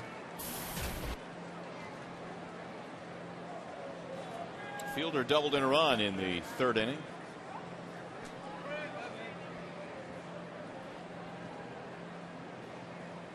And he looks at strike one. Real good base running instincts there by Quentin Berry after the ground ball to third base, which looked like Cabrera was not going to be able to do his job by getting him to third. And Quentin, with his powerful legs, able to get over to third base on that ground ball to third. Infield coming in for Colorado. Fielder an RBI chance here. And he hits him on the ground to second base. Nelson coming home with it. Here's the tag, and he's out. Berry tagged out at home plate on a headfirst dive. Very dangerous slide there by Quentin Berry. You don't ever really want to slide headfirst into home plate if you don't have to. Too many bad things can happen.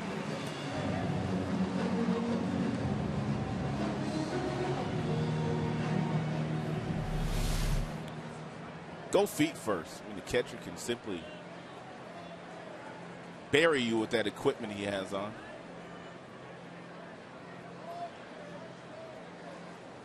Good strong throw by the second baseman Nelson, and Yevis supplying the tag. Here's Bosch now with 2 outs.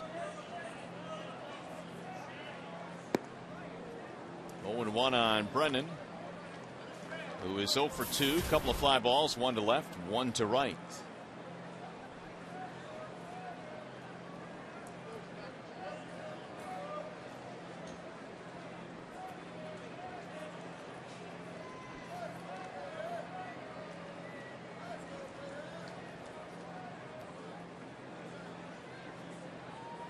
Here's the 0-1. 1 ball, 1 strike. Moscoso's first year in the Tigers system was back in 2003. And he got as high as AA in the Tigers organization.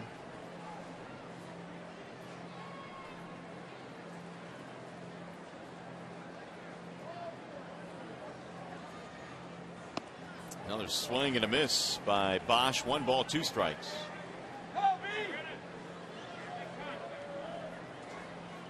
Moscoso's big league debut came with Texas in 2009. Last year pitching part of the year in Oakland.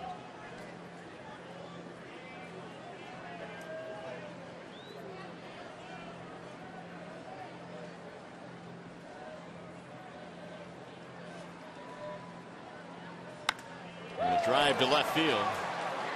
Young will get there for the out. Tigers threaten but do not score. 4 in the books.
Father's Day today.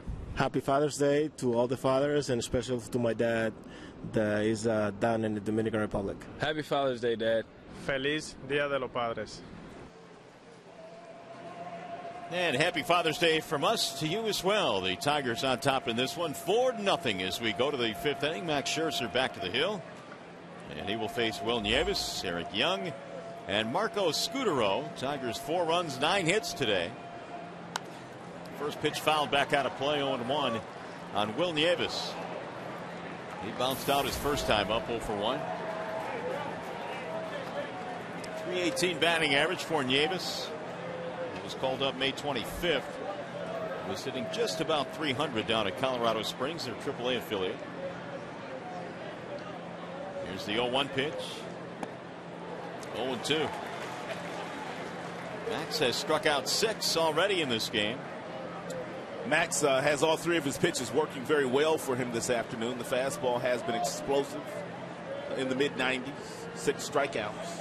Majority on that heater. And he got another one. But that slide piece has been real good too. And his changeup has been a nice weapon as well. That's a slider there. 7 strikeouts now for Scherzer, and Max this year has struck out 9 or more 5 times this season. So he just continues to pile up the punch outs. 7 against 4 ground balls and a couple of fly balls. Here's Eric Young. He shows bunt and bails out of there, but pitch inside, 1-0. The thing that's very impressive about the strikeouts today, and he has 7 of those, he's kept his pitch count intact. They really have not affected his pitch count all that much. Usually his pitch count is way higher when he's piling up those strikeouts. And right now it's a pretty decent total. 65 is the pitch count. 3 balls, no strikes. Well, you don't want to walk him because he'll be stealing second base as well, even though they trail by 4 runs in this game. In there, a strike, 3-1 on Eric Young. His dad, Eric Sr., had a nice big league career. He spent some time in Colorado Rockies. His dad did. Here's a bunt, third base side. Kelly charging. Had time to use the glove, and Young is out. 2 gone.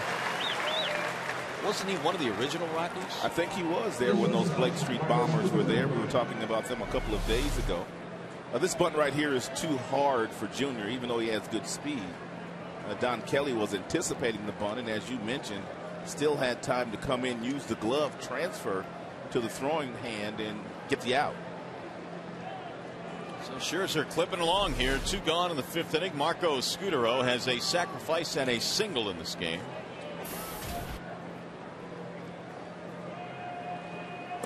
And ball 1 missing outside. Eric Young, Junior's dad, still in the game. He is a coach for Kirk Gibson out in Arizona, his first base coach.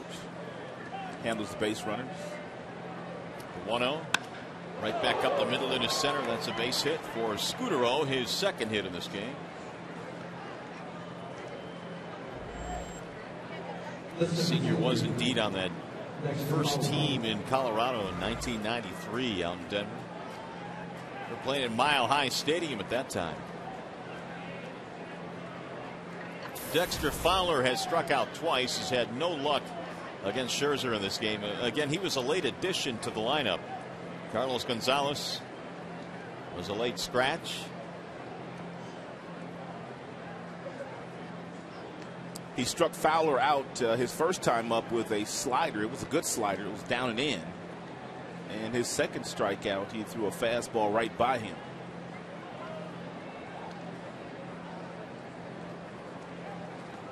Showing bunt, ball low, 1-0. 6 hits on the board now for the Rockies. They were threatening with 2 outs in the 4th but couldn't score. The Tigers rolled up 1 in the 2nd, 3 in the 3rd.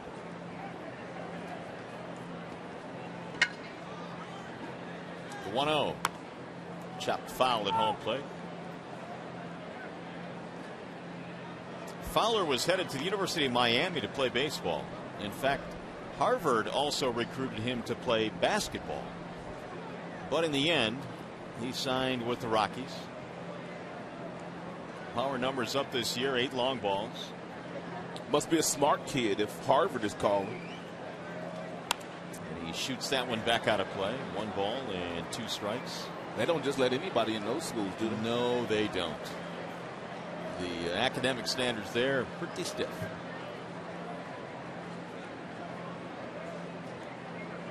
One and 2. That goes for the entire Ivy League. Scudero at first with 2 outs. And the 1-2 pitch. 2-2 on Dexter Fowler. Max has been able to throw the fastball right by several Rockies hitters today, and we mentioned that he struck Fowler out with a fastball his last time up. We may see one of those around the belt buckle to see if he can get him a swing and miss. Change up instead.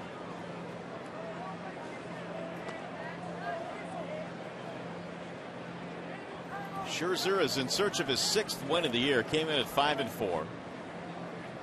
Still trying to get that ERA down. 5.76 coming in, and so far has not allowed a run today.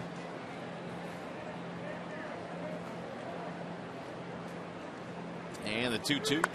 Grounded foul again. This one back to the Rockies dugout. Ground Crew did a great job today getting the tarp on the field quickly, and they got the field ready to go. 53-minute delay. Heather Nabosny and her crew, they always keep the field looking good.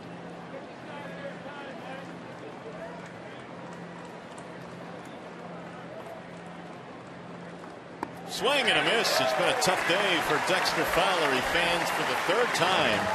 8 strikeouts for Max. You're watching Tigers baseball today, presented by Bell Tire.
Question of the game: of these 4, who do you consider the first family of baseball? Is it A, the Ripkins, B, the Bonds, C, the Griffeys, or D, the Boones?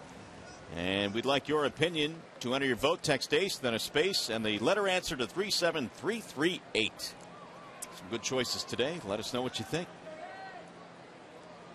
Meanwhile, the Tigers have the advantage here. They lead 4-0 going to the bottom of the 5th inning. Johnny Peralta leads it off. And Moscoso brings home a breaking ball strike. Peralta walked intentionally back in the 3rd. That's when the Tigers put together their 3-run inning.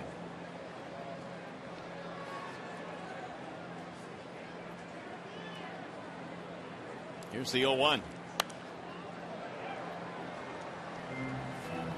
It's really kind of amazing, Rob, when you look at some of the numbers and how it works out. The Tigers have obviously been able to clean up against the National League in recent years, but if the Rockies lose this game today, they will be 1-11 against the American League. Wow. 1-11. They came in here with an 8-game losing streak overall. High fly ball right field. Michael Kadire cruising over. One gone. They struggle with their starting pitching. We've talked about it the first couple of days here. They're only averaging 5 1/3 innings out of their starters this year. They've used 10 different starters. Their bullpen has logged the second most innings in all of baseball. It's hard to win against good American League teams, good offensive American League teams, when your starters aren't going out there and giving you an honest day's work. And they're in that National League West, which includes the Dodgers, who are playing so well even without Matt Kemp. There's ball 1. Arizona and San Francisco also in that division, so Rockies pretty much digging a hole here. Most people pick the Arizona Diamondbacks to win that division again this year. Santiago looks at a ball outside. But the Diamondbacks, like the Tigers, had that bullseye on their back before the season began, and they really haven't upheld their end of the bargain either. No, but they're still in striking distance, certainly with a long way to go. 1 game under 500. Slice toward left. That'll get in. Base hit. Well, Santiago having himself a day.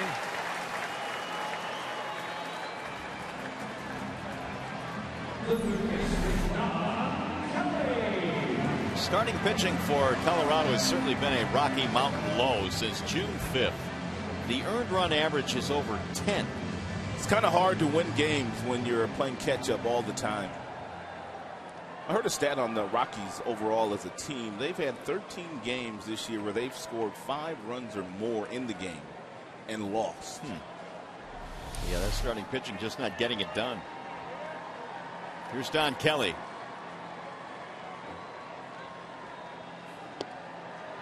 Kelly had a single and a run scored back in the second. He also has struck out in this game.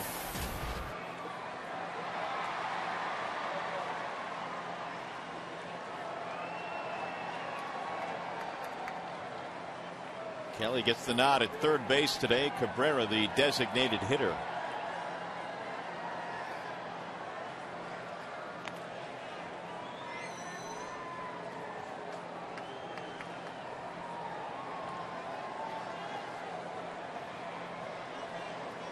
Moscoso taking over for the starter Guthrie, who did not answer the bell after the rain delay of about 53 minutes. The 0-1. 1 ball, 1 strike. I remember seeing Moscoso pitch last year in Oakland, where he made 21 starts. He was 8-10, had a good ERA of 3.38. He's a very slow worker. That he is.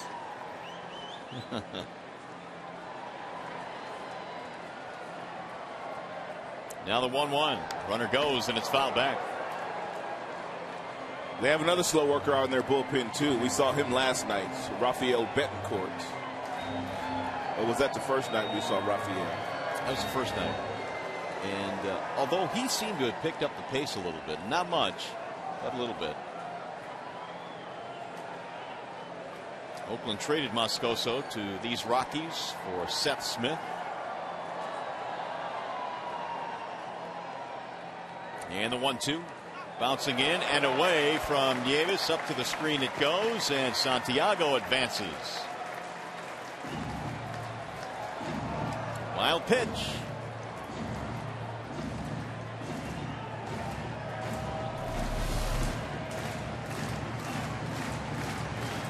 Nieves tried to get over in front of that ball, but was not able to do so.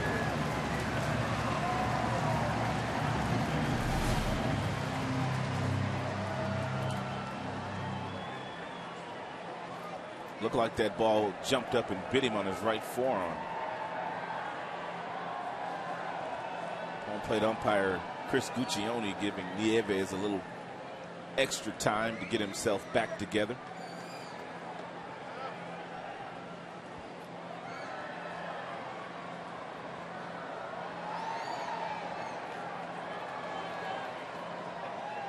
Now the 2-2 lifted toward left. This is slicing away down the line. Nobody will get there.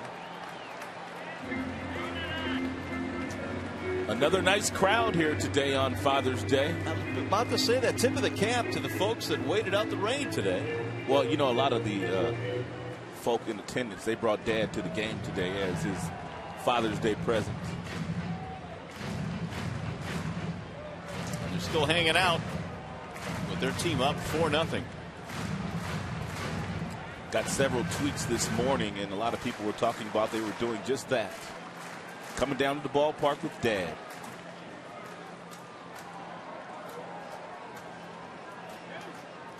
Two and two. Pickoff throw. Got him! Oh my goodness. Santiago picked off second base.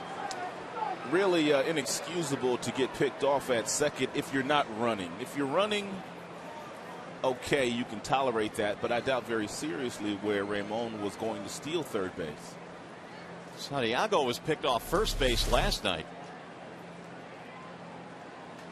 Perfect throw. Second base today. That was a perfect throw. Right down the money. Scudero straddling the bag, which meant he let the ball travel all the way, and all he had to do was drop the glove on the hand of Santiago. 3-2 now on Kelly.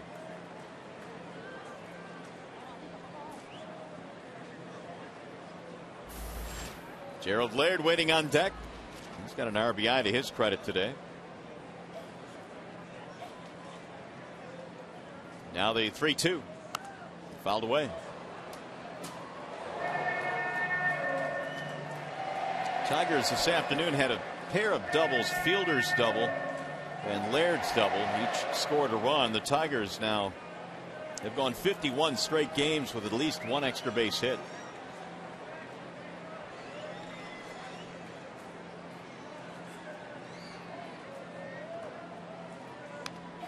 Fouled away again. In fact, the Tigers came in third in the American League in extra base hits.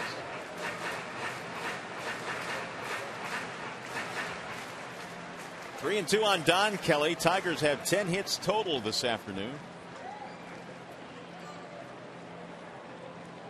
They took 2 out of 3 from Cincy and Chicago and hopefully Colorado today. Lifted in the air to center.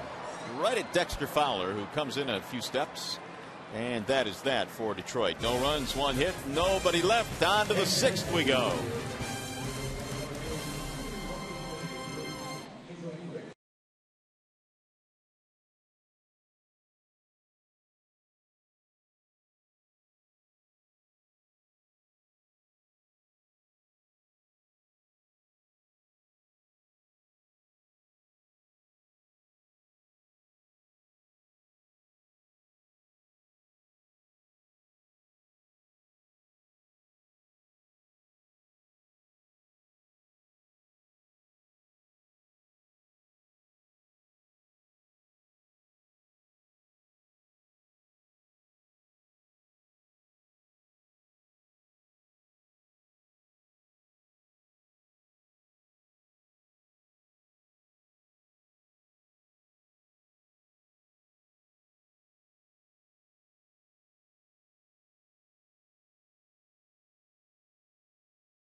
Michigan, and I'd like to wish my father, Pat Williams, a happy Father's Day.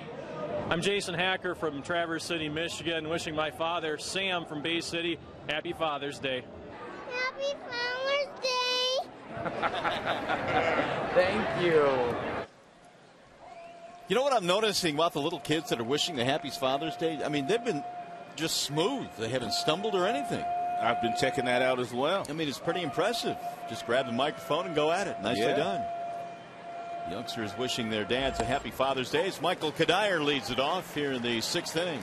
Kadire looking for that first pitch fastball from Max. They have some history. Of course, he spent the last number of years in a Minnesota Twins uniform. Kadire ground out, strikeout. Here's the 1-1 from Scherzer, and it's a strike, 1-2. 8 punch-outs today for Max. He has scattered 6 hits, and he's ahead of Michael Kadire.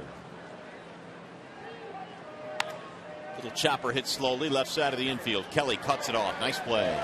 And a nice dig by the Prince. 1 out.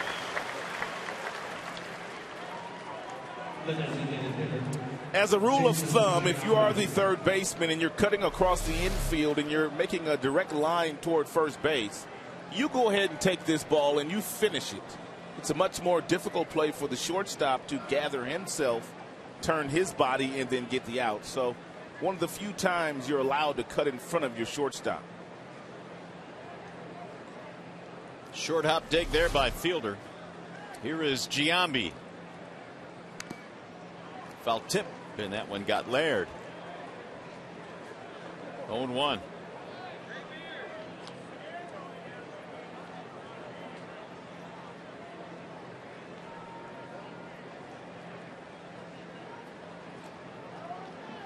Giambi has struck out twice in this game.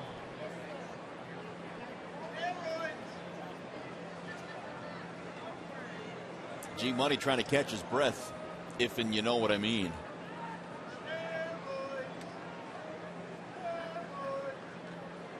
Here's the 0-1.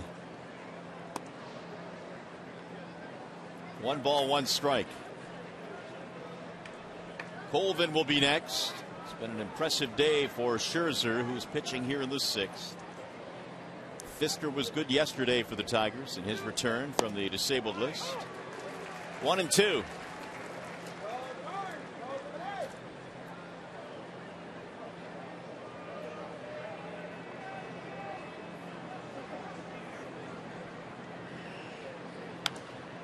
He'll get back out of play.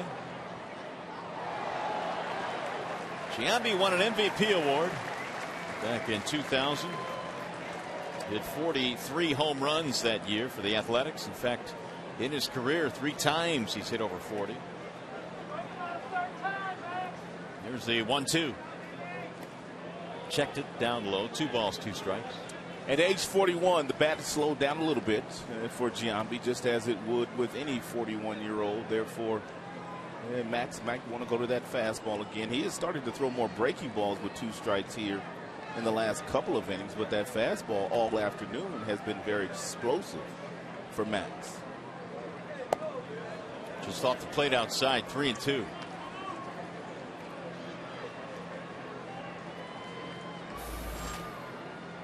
Colvin on deck. We're in the 6th. 1 out, nobody on. And the 3-2. Toward left field, shallow. Berry comes over. 2 gone. We were talking about the kids and the microphone today being Father's Day, and Quentin's young daughter Cameron, just 8 months old. Look at her. Oh, she's ready to do some talking herself. Yes, she is. It's wonderful. The dads were on the field today with their families and taking photos, and kids got a chance to spend Father's Day with their fathers on the field. Prince was out there with his family, Cabrera, his family. Ball missing outside to Tyler Colvin. Q still doesn't know his entire situation here in the major leagues. Therefore, when the team goes on road trips, his family goes back down to Toledo where they have an apartment. It's one of the more difficult things when you're a player and you finally get called up for the very first time. You don't quite know how long you're going to be there. You don't want to vacate one spot and then have to get another spot, whatever the case may be. It costs a lot of money. So those are some of the challenges that some of the players go through, if you want to call it a challenge. Well, it is. I mean, because it involves your family. The good thing about the Tigers situation is that their AAA affiliate is so close. And so you can just make that drive, and it's not that big of an ordeal.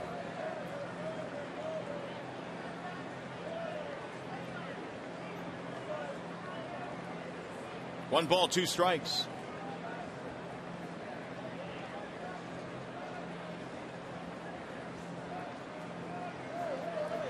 Swing and a miss, and Scherzer picks up strikeout number 9. A 1-2-3 6th inning. The rain delay has done nothing to slow him down.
Correct something I said last half inning regarding Cameron, who is the son of Quentin Berry. I said that Cameron was his daughter, but Cameron is his 8th-month-old son. So my apologies to the Berry family.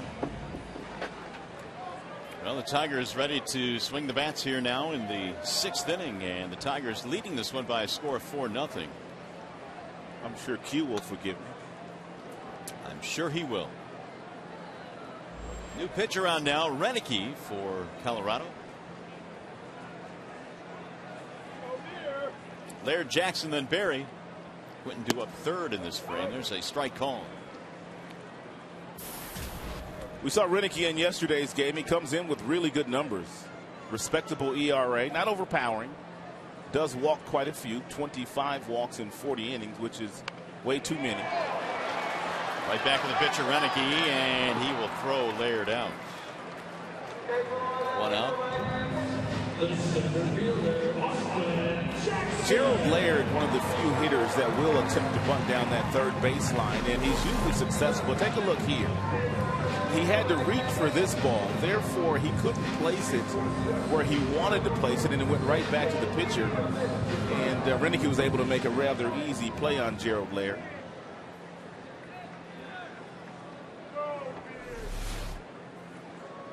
Here is Jackson. Austin today with a single and 3 at-bats. Fouled straight back. 0-1. Tigers have out-hit the Rockies 10-6. And they lead by 4 here in the bottom of the 6th inning. One more home interleague series to go. The Cards coming in Tuesday night.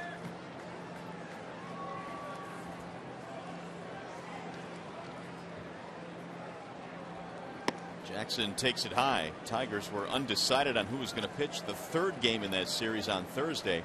And there was some talk before the game that Jim Leyland said, you know what, we might make that a bullpen game, but they have decided to bring up Jacob Turner from Toledo. He will pitch in that contest. There's a swing and a miss. Jacob Turner went to the same high school as Mike Matheny's son went to in St. Louis. And really? Of course, Mike Matheny now the manager of the St. Louis Cardinals. So I'm sure Mike Matheny knows all about the phenom Jacob Turner. No doubt. Here's the 1-2. Fouled away.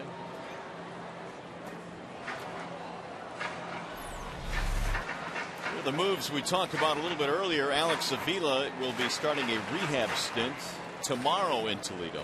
And Alex said he feels fine and he expects to be reinstated on Thursday when his 15-day stay on the DL is up. Are those rehab stints, or at least in the case of Avila's, just to get his timing back offensively? Take some swings, get in the crouch a little bit, catch, and run the bases. So you cover all the bases when you're a catcher like Avila. I'm sure he won't go down there and DH. That is a fair ball down the right field line. Jackson aggressively around the bag, but he'll hold up. Kadire bobbled it, but AJ not going anywhere. Austin did exactly what you want to do when you hit the ball into the outfield. You want to make that outfielder stop you. That ball is down. He slices it the opposite way, and then he is going to force Kadire into stopping him. Now, he should have kept his head up, and had he seen him bobble that ball, he would have been able to get to second base, but he thought better of it. Can't say enough about the year that Jackson's having. His approach with 2 strikes is unbelievable. Not striking out, not swinging at bad pitches, having a superior season. 15 multi-hit games, and he missed some time on the disabled list. Strike one on Quentin Berry, who's had himself a day. Tigers fans ought to start voting for Jackson to get to the All-Star game this year. You know, you can vote up to 25 times. Have you gotten online yet? No, I have not. Nor do I do any year, though. I've never gone on, never gone on and voted for anybody. Oh, I've been on, man. I've tried to load up as many Tigers as I can. It's fun. AJ certainly would have a shot. I mean, you would think, based on his numbers, he just wished that he didn't miss that time. We were trying to think of some other outfielders that were having some really good years, and there's a few guys out there, but it doesn't seem to be as crowded as it has been in years past.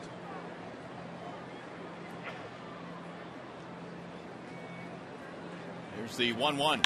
Sliced to left center field. Berry has another hit. Jackson is on his way to third, and Quentin pulls in with his 4th hit of the game. We see you, Q. We see you, young boy.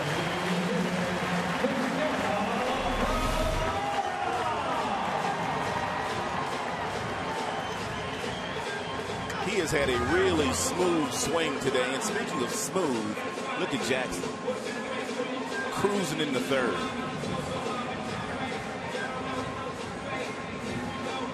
That is the first 4-hit game of the young big league career of Quentin Berry. He's going to bring up Cabrera now. With only 1 out. They've been setting the table very nicely here today for Cabrera. It's about time he ate a meal. Well, he bounced into a double play with 2 men on in the first, walked and scored in the third. And a wave and a miss. That's make it 12 hits down for the Tigers. Number 11 was Jackson, and number 12 Berry. So as you say, it is time to cash in on some of these. Only 4 runs to this point. He usually does. He has 53 RBIs already this year. Well on pace to get 100 for the 9th consecutive year.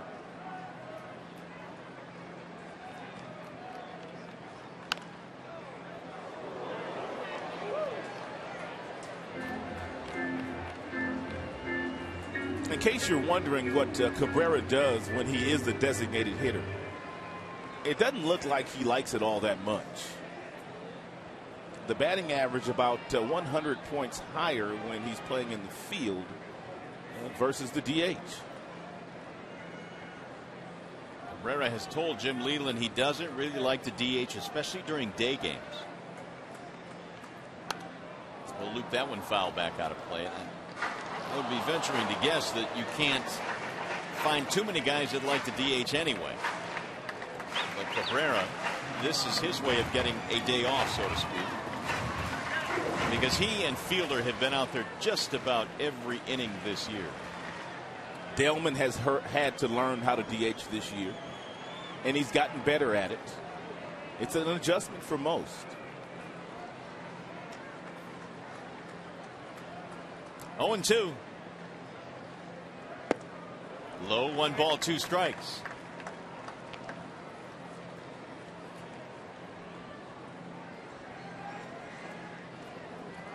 Guthrie started, then Moscoso came on for a couple of frames after the rain delay. Renicky here in the 6th.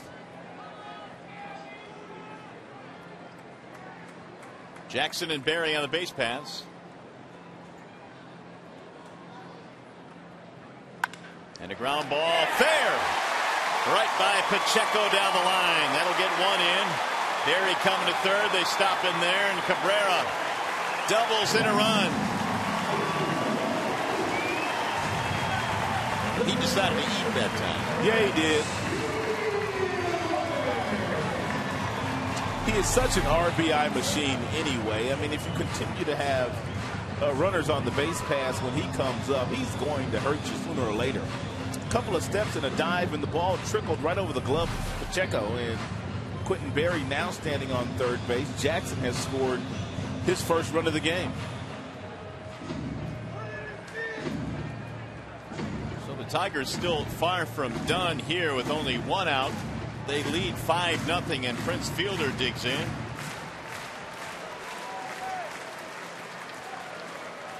Fielder had an RBI double in the 3rd. He's also been hit by a pitch, and he's not going to have a chance with first base open. Bosch waiting on deck, and the crowd doesn't like it. The second intentional walk issued today by Colorado pitching. Jim Tracy says put him on.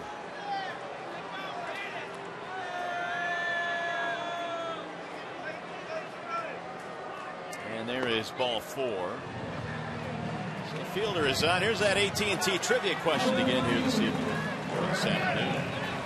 And the only Hall of Famer whose son currently plays in the majors. That would be Tony Gwynn.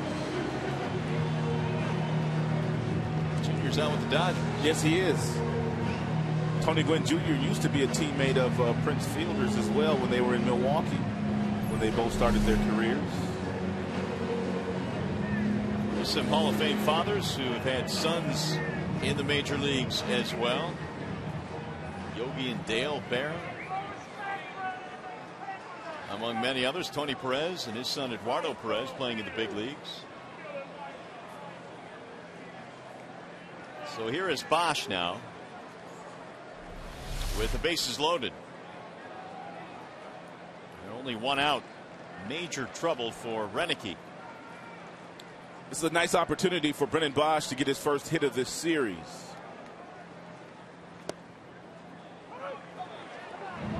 He's 0 for 3 in this one, which makes him 0 for 11 for the series. Johnny Damon, who spent a year in the Tigers uniform a couple of years ago, he used to always say, it only takes one good at bat during the course of a game when you're not necessarily swinging the bat all that favorably to help your team win a game. Back out of play 0-2. And really, that's the mentality that you have to have as a player. You have to have that confidence when you go up there that, you know what, this is going to be the time.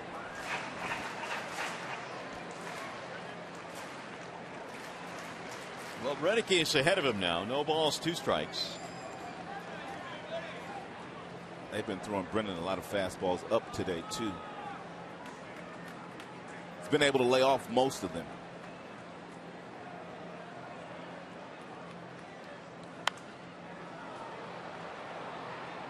94 from Renicky.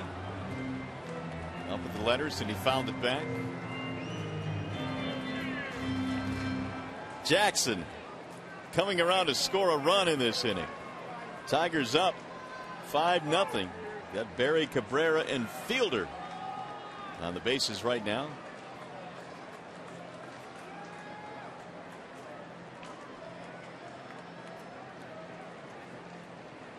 And again the 0-2. Low, 1 ball, 2 strikes. By the way, the 4-hit game today for Quentin Berry. Last Tiger with a 4-hit game was Andy Dirks last August. That would be the last Tiger rookie to do that last August. Here's the 1-2.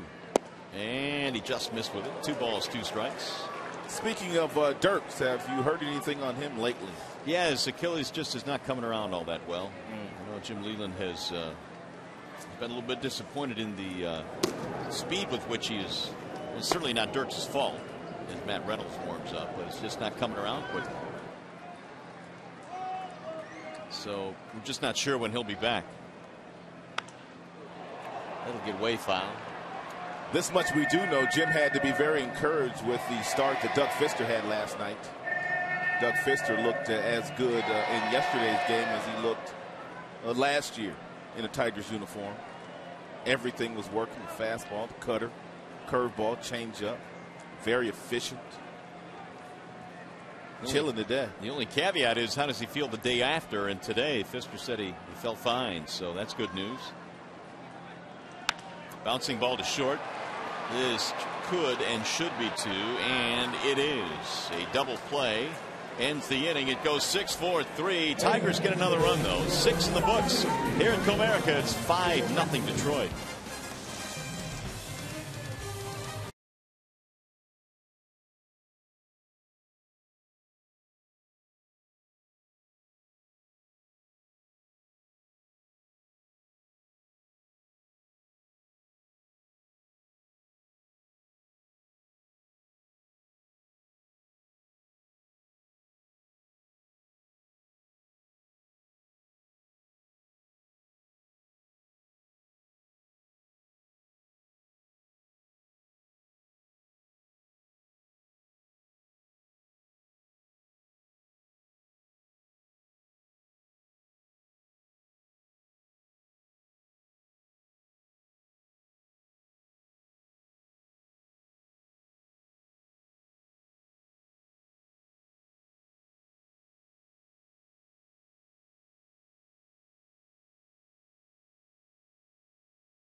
Tigers lead this one by a score of 5-0 as we go to the 7th inning here at the ballpark on Father's Day here in the Motor City. The Tigers behind Max Scherzer doing some good work today, trying to take 2 out of 3. Max back to the hill, and he delivers a strike to Jordan Pacheco. Bottom 3 in the lineup for the Rockies. It'll be Pacheco, Nelson, and Nieves. Scherzer with 9 strikeouts in this game. And Max now has 6 games of 9 or more. Kind of par for the course for Scherzer, and he's looking for win number 6. 0-2 on Pacheco. Fly ball and an infield hit. And he got him, strike 3. Number 10 for Max.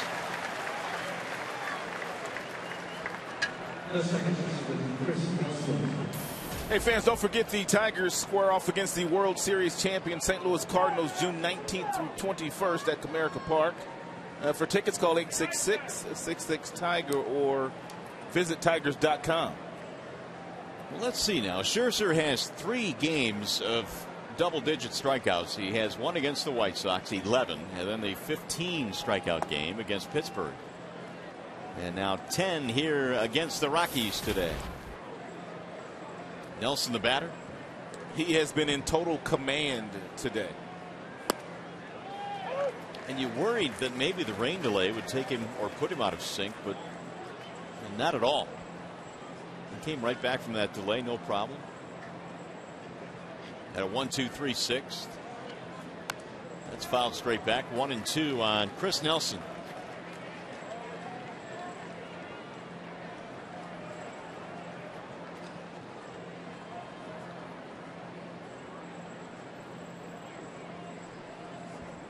Now the 1-2 from Max.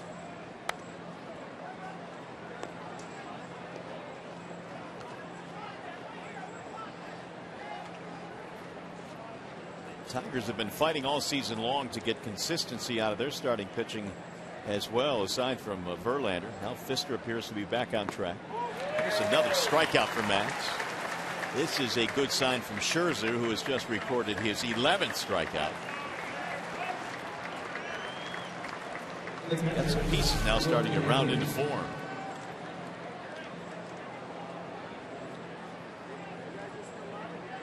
First 6 strikeouts Max got. He got majority fastballs, but his last few, some real good changeups, real good sliders.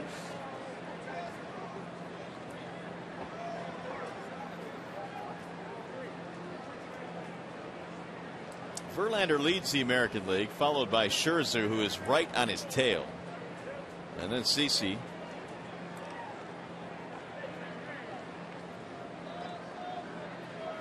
Nieves fouls it away. Tigers' next road trip will take them through Texas and also down to St. Petersburg, Florida, where the Tampa Bay Rays play. And pretty good chance you're going to see Darvish again and James Shields. A couple of guys that were on that strikeout list. The 0-1. 0-2. Seems like every batter that has gone up there against Max today has found themselves in a count where they have to take defenseless kinds of swings. The ratio today for Max has just been off the charts good. He has crossed the 100 plateau in pitches thrown. Here you don't have to really worry about wasting a pitch against the catcher Nieves. I mean, you can go right after him with the stuff you've got today. Scherzer has been 74% strikes today. And here are the totals in the breakdown, to be exact. It's a very high number for him. It's the one thing that is missing from his game on a day-to-day basis. If he could pitch like this the majority of the times that he goes out there, Max would be a huge winner in the show. Because his stuff is close to some of the best stuff in the game. 97 with a fastball that's moving, and a good changeup and a good breaking ball.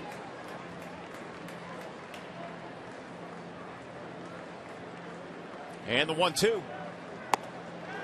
Off the plate, 2 balls, 2 strikes on Will Nieves, who was strikeout victim number 7 last time he faced Scherzer back in the 5th inning.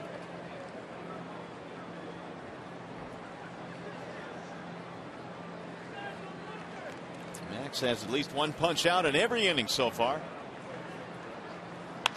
And that one's back up the middle and right by Scherzer into center field. 2-out single. Looked like Max almost ducked right into that line drive.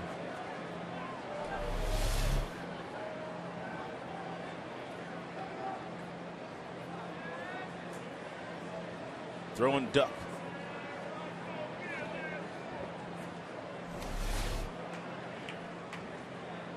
Jeff Jones was just on the telephone, and they start to scurry now in the Detroit bullpen. That is the 7th hit of the day for the Rockies. That'll bring up Eric Young, the top of the order. Swing and a miss. Out in front of the off-speed pitch, 0-1 on Young, who is 1 for 3, single and a steal today.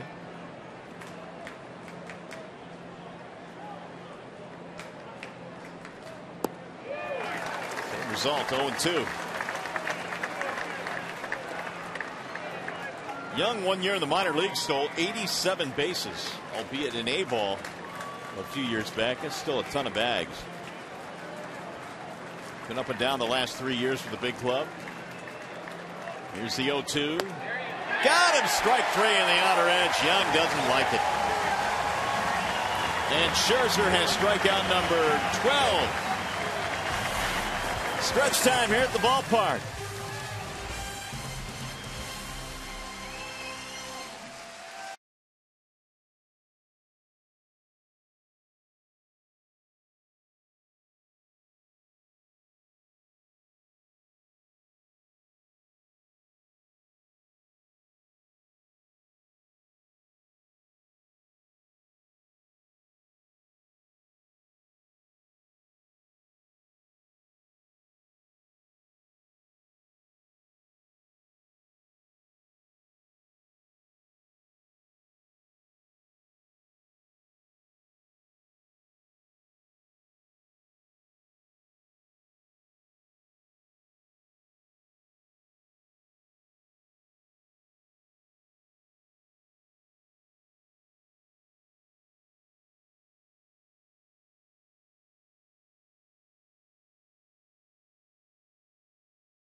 From Plymouth, Michigan, and I want to wish my dad a happy Father's Day. Chris Bentley, I love you so much.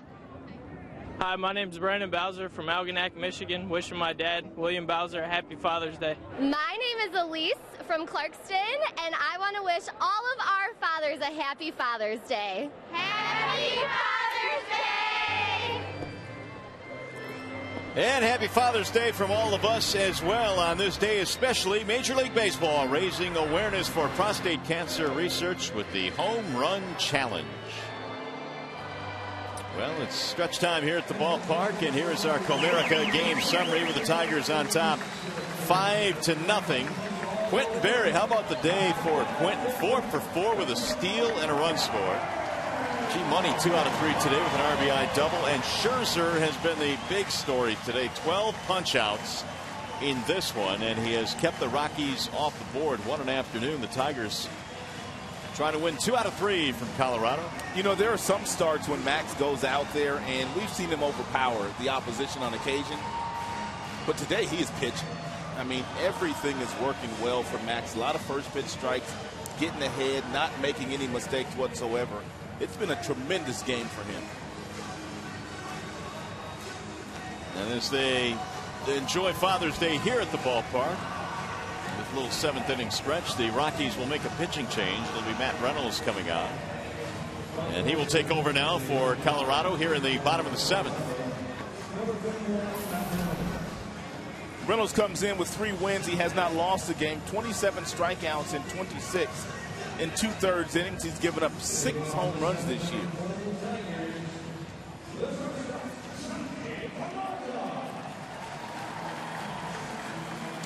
The Tigers play the St. Louis Cardinals Wednesday at 7:05. The first 10,000 fans receive a drawstring backpack. For tickets, call 866-66-TIGER or visit tigers.com. Reynolds goes to work now, and he will face Johnny Peralta, Ramon Santiago, and Don Kelly. 5 runs, 13 hits for Detroit. And the first pitch is low to Peralta. Intentionally walked back in the 3rd. The only time he's reached base in this. 1-0 for 2.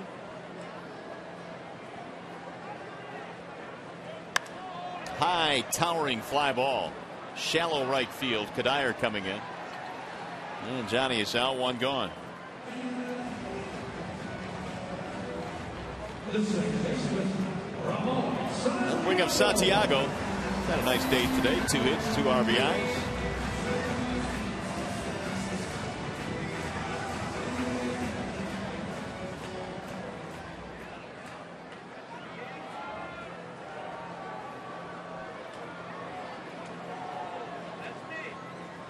Two-run single back in the 3-run 3rd for Detroit. Strike call. Well, Scherzer has gone all the way for Detroit. Guthrie started, was taken out after the rain delay. Moscoso came on. Then Renicky and now Reynolds. 0-2 on Ramon.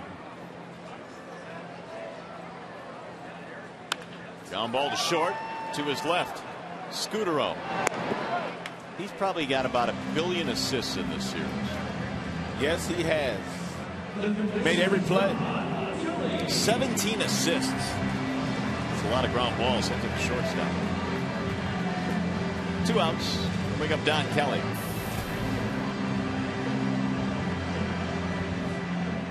Don today is single and a run scored.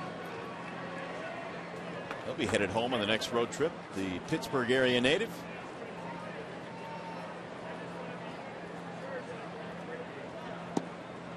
In there for strike 1.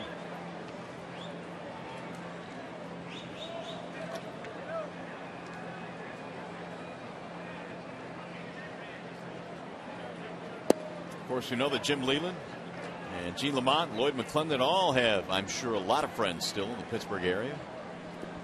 All at one time managing the Pirates. Here's the 1-1.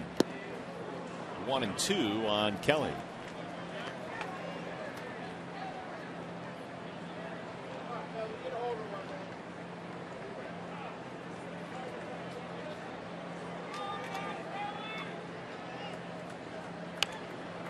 They'll get back out of play.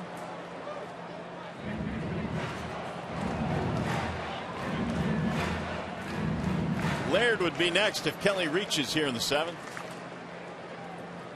Tigers trying to win their 32nd of the year and get to within 2 of the 500 mark. Slow tap to the right side. Colvin will throw, pitcher will cover, and the out is recorded. 3-1 in the putout. Tigers go in order, and we go to the 8th.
By Bell Tire, get the lowest tire price, period. Bell Tire.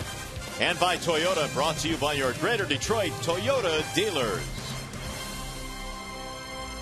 Back here in the shadow of Hitsville, USA. We're in the Motor City today as we go to the 8th inning. 5-0 in favor of your Detroit Tigers.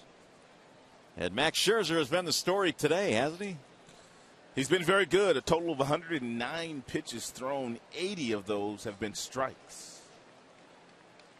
109 total pitches, so he goes back to work here in the 8th inning, and the Tigers up by 5. He is facing Marco Scutaro. Scutaro, Fowler, and Kadire. Lifted in the air to center field. Jackson cruising back. One gone. Max has 12 strikeouts, which is 3 shy of his career and season high of 15.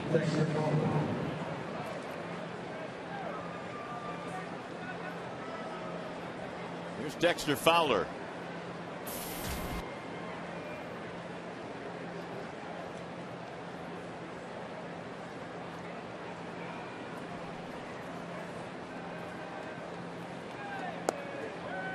Ball 1 to Fowler. He's had a rough afternoon. 3 strikeouts for the Rockies center fielder. And 1 for 11 in the series. Here's the 1-0. Missed it outside again. 2 balls and no strikes. There is some action in the Detroit bullpen. And the game that Max has thrown here today has really allowed Jim to rest the majority of his bullpen. With a scheduled day off tomorrow, everybody will be good to go on Tuesday. That's always a good feeling. Velo and Villarreal warming up right now. In the air, center field. Again, Jackson, this time coming in. 2 gone. Don't forget to join us again on Tuesday when the Tigers host the World Series champion St. Louis Cardinals. Coverage begins at 6:30 with Tigers Live on Fox Sports Detroit. That is Tigers baseball right here on Fox Sports Detroit. Cardinals 2 games over in the Central Division in the National League, trailing by 4 games in the standings behind Cincinnati. Cincinnati got hot after we left there. Yeah, because didn't they drop into a tie with Pittsburgh? They did. Now they're 4 up. They did get hot. It happens quick. There's Belisle warming up.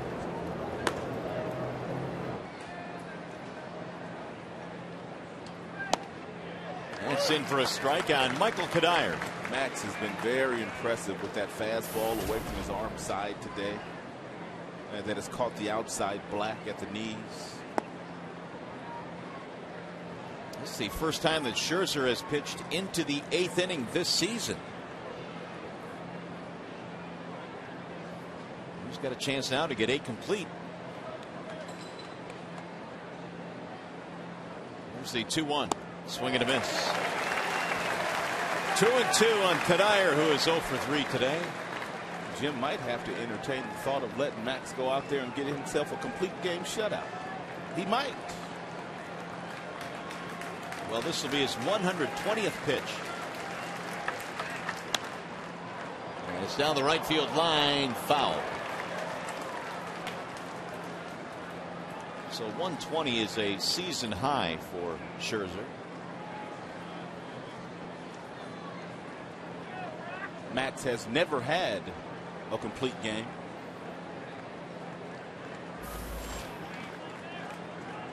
Giambi on deck.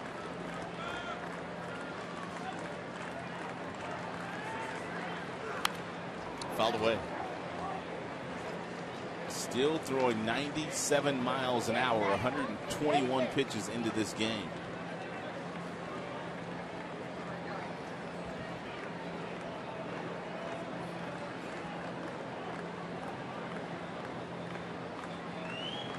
And again the 2-2. It's line caught at third by Kelly. 1-2 great for Max. He'll get himself a standing O as he walks off. What a day for Scherzer.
scored 5 runs on 13 hits, and Max Scherzer, sensational on the bump this afternoon. 8 scoreless innings so far.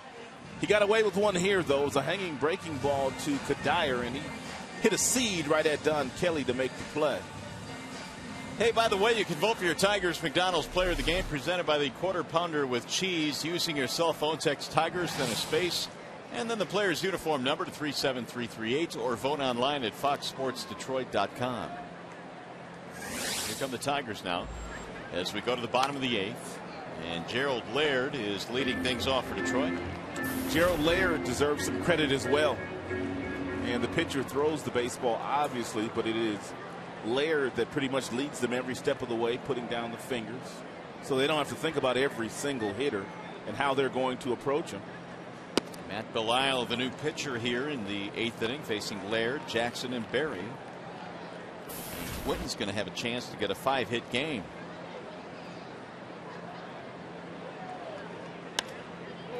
On a line toward right field, base hit.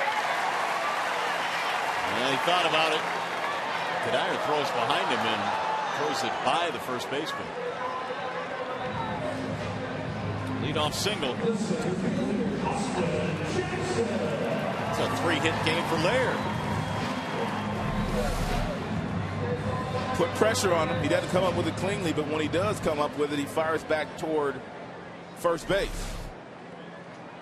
You're talking about Quinton. If it wasn't for what Max did here today, Quinton would be eating himself a quarter pounder after this one on Father's Day. McDonald's Player of the Game. Well, he's still going to get some votes, I think. A lot of votes. But I think Max right now is the story in this one, with the dominant performance. 8 shutout innings, 12 strikeouts. The 0-1. 0-2 on Jackson. 2 hits today for Austin. And his average now at .325.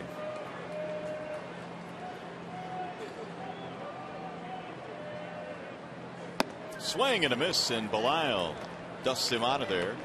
1 gone. Good fastball here by Belisle. 93 up above the belt buckle.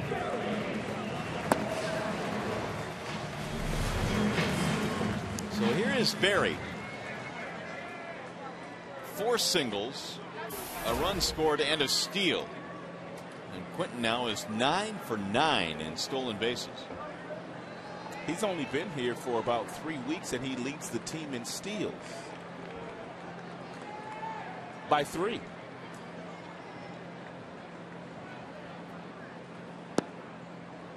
In there for a strike.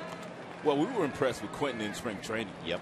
We saw his speed, we saw his defense, and both of us at that time thought that he could help the club leaving spring training. Of course, we don't make those decisions. I still think it was pretty funny. You and I were talking about it. He's going to make this club. Next day got sent out. So they don't listen to us. We had him on the team, and the very next day he was sent down. I mean, it's the weapon that they've needed for a long, long time. The 1-1. Swing and a miss. 1-2. If you're wondering, in the minor leagues, Berry twice stole over 50 bags in a year. 48 another season. He had 261 steals before getting his first steal in the majors. He's behind here, 1-2. 6.5 years as a minor league player. And he slices one off the glove of the shortstop, Scooterall. There is no play. I wonder how they're going to rule that. I say base hit. If you haven't been with us all day here today, here's what you've missed. Quinton Berry getting only his 2nd start since Austin Jackson has come off the disabled list, and he didn't disappoint. Couple knocks, he's stolen a base, scored a run.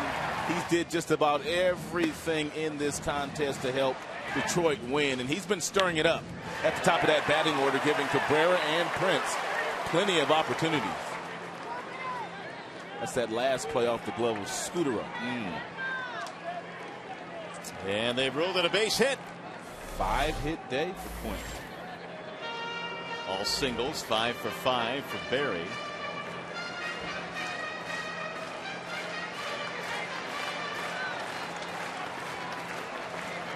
only been 2 other Tiger rookies with 5-hit games, Granderson and Jackson. And that's since 1999. So Barry joining that company. Cabby 1 for 3. Bottom of the 8th, Tigers lead 5-0. They have 2 men on.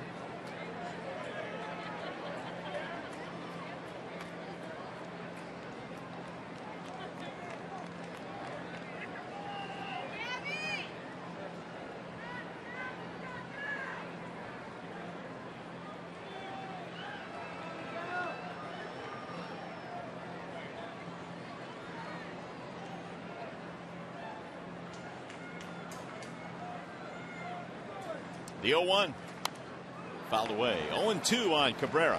I went to dinner a couple of nights when we were in Cincinnati with Dusty Baker. And Quentin played in Cincinnati's organization last year. Dusty said he didn't even know who Quentin was. Is that right? Didn't even know who he was. Well, they know who he is here in Detroit. Apparently he hadn't been in Major League Spring Training, so Dusty didn't know of him. Fought that one off. Fielder will be next. It's been a nice Father's Day for Q. His first as a dad.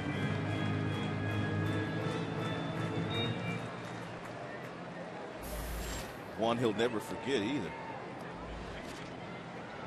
I think he was looking up at that scoreboard waiting for the final result.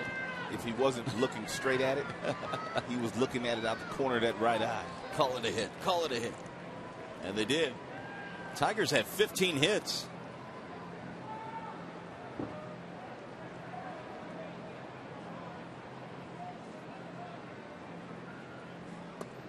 That sails outside. 1-2.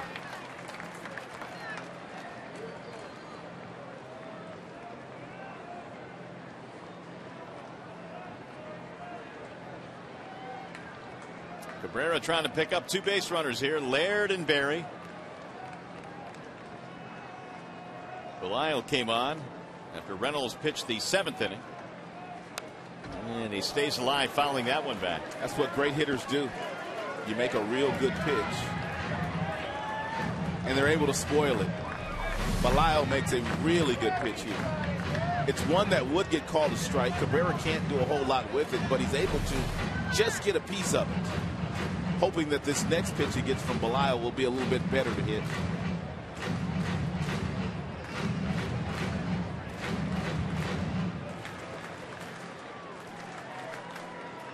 Barry becomes the first Major League rookie this year. It's opposed to 5-hit game. Low and away. 2-2 on Cabrera.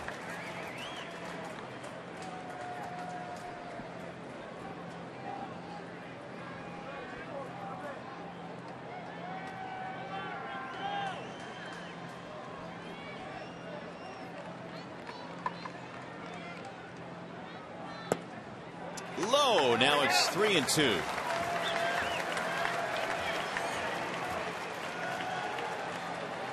Cabrera's run the count in his favor now. 5-0 Detroit. We're in the bottom of the 8th.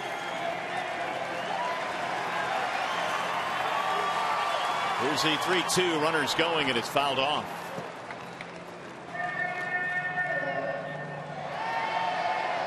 Couple of things here with both runners taking off, Laird and also Barry. Jim knows that if for whatever reason Cabrera makes an out and first base is vacated, he knows more than likely they're going to walk Prince anyway. So, but he'd rather have it this way versus Cabrera possibly hitting into his second double play of the game.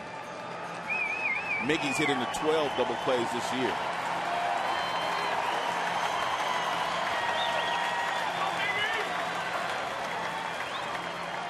Runners go again, and it's drilled foul down the right field line. He would just be no fun to pitch against.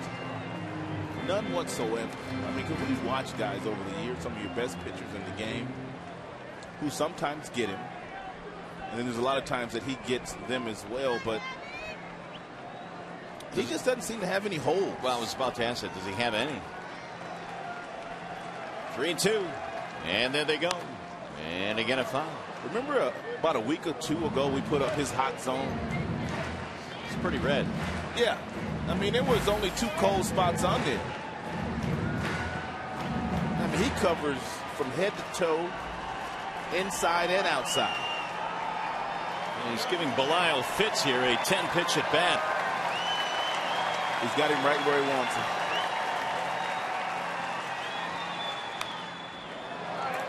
11-pitch at bat. Meanwhile, the base runners want him to put the ball in play. They've been running back and forth.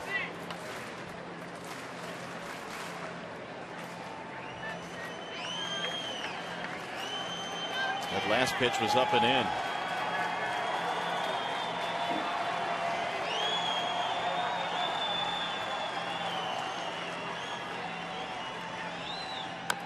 And another foul.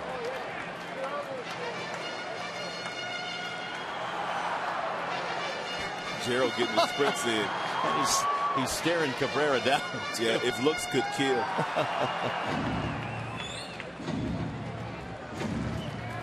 Gerald's like, man, I got another half inning to catch here. 3-2 on Miguel. A lengthy battle here with Belisle. Leadoff single by Laird. 1-out single by Berry. And a ground ball to second base. Nelson has only one play. Advance the runners, 2 gone. Well, they stayed out of the double play, and we'll see if Prince gets a chance to hit. While we have a moment, let me tell you that you can send a couple of Detroit Tigers to the All-Star game. That would be Miguel Cabrera and Prince Fielder. Vote up to 25 times a day at Tigers.com. Cast your ballot now for Fielder and Cabrera. Vote Tigers.com. First base open. Fielder will not hit. Walked intentionally for the second straight at bat.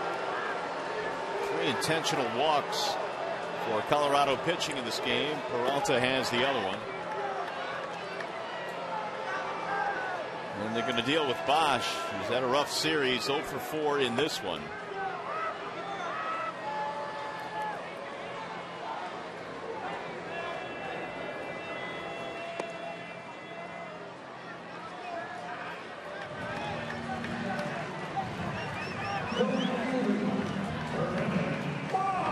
So 2 gone now, and here comes Jim Tracy. The bases are loaded, and Tracy apparently has already signaled to the bullpen. Rex Brothers has been warming up.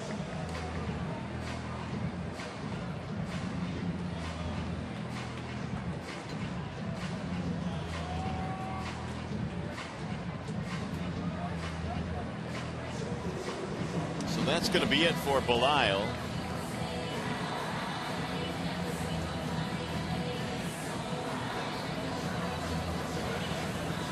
Rex Brothers comes trotting in from the bullpen.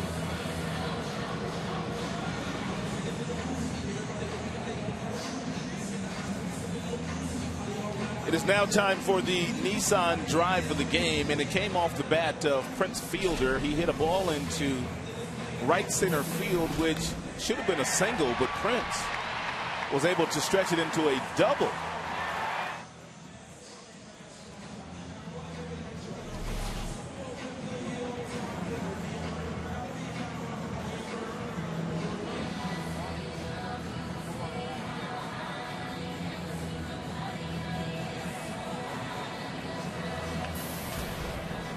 Well, as soon as the game ends, our coverage continues with Tigers Live. Here for manager Jim Leland and the players. Plus, we'll break down the game and show you all the highlights. Tigers Live immediately after the game from the Call Sam Studios. It's right here on Fox Sports Detroit. Ryan Rayburn has picked up a bat. He will pinch hit for Brennan Bosch.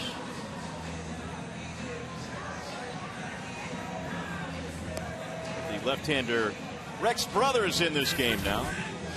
Tigers have seen everybody in that Rockies bullpen over the course of the last 3 days here. We told you earlier that their bullpen has been used quite often this year, the only bullpen that has logged more innings, the Kansas City Royals, in all of baseball.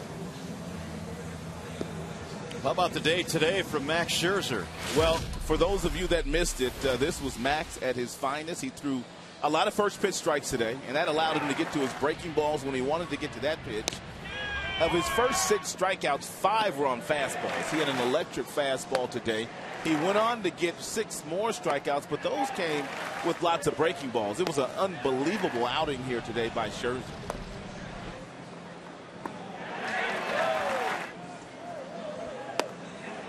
15 strikeouts, the career high for Max, but he tallied 12 of them in this contest this afternoon. Some of the best command I've seen him with in a Tigers uniform. No walks, and he gave up 7 hits. So the bases are loaded, and Ryan Rayburn will hit.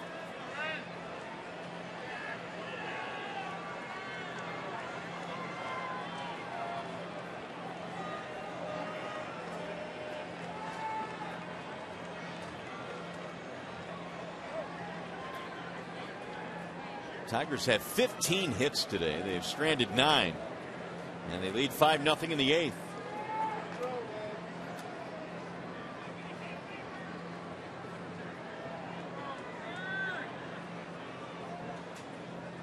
Rayburn swings and misses 0-1.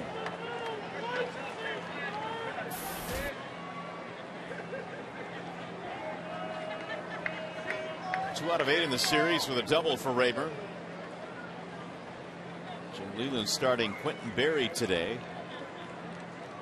and he responded with a 5-hit game.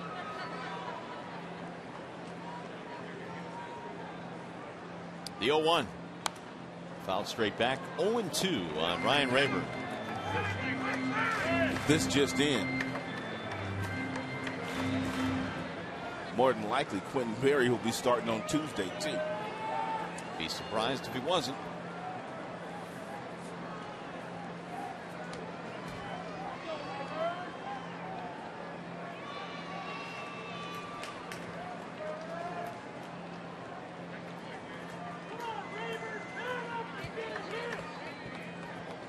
And the 0-2. Oh, he got him, strike 3. Ooh, Rayburn didn't like that call. A little high. Anyway, inning is over. Proud Papas in the crowd here this afternoon on Father's Day from the ballpark.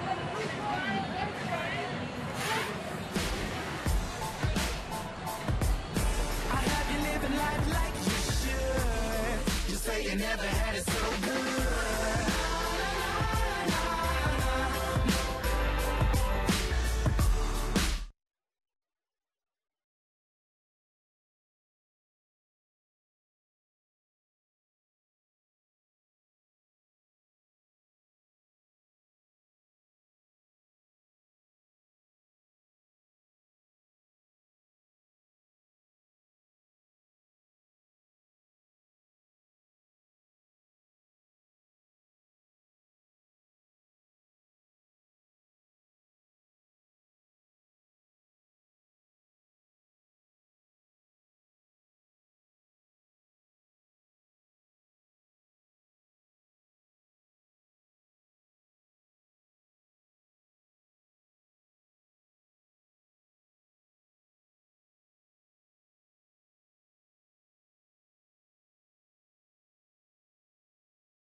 5-0 in favor of Detroit. Brian Villarreal comes in and snags a ground ball for out number 1.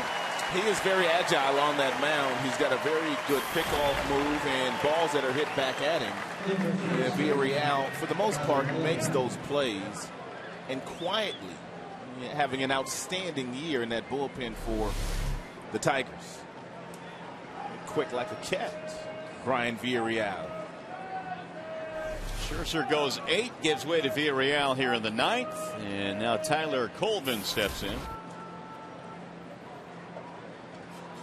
Single and a double today for the Rockies. And Villarreal fires in a 98-mile-an-hour fastball. 0-1 on Colvin. Tigers 2 outs away from win number 32. Also their 3rd consecutive winning series. Swing and a miss. Which is something they have not done since the beginning of the year. They won 3 of their first 4 series to start the season. They've not been able to rip off that big winning streak, but when you win 3 consecutive series, that's a start. Well, they have dug such a hole for themselves that it's going to be pretty much mandatory the remainder of the way. Swing and a miss. Boy, Villarreal coming out of the bullpen. And he is chucking. Good morning, good afternoon, and good night. Electric arm.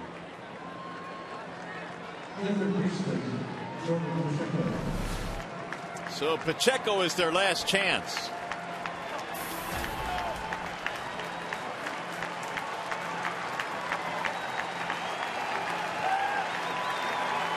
One for 3.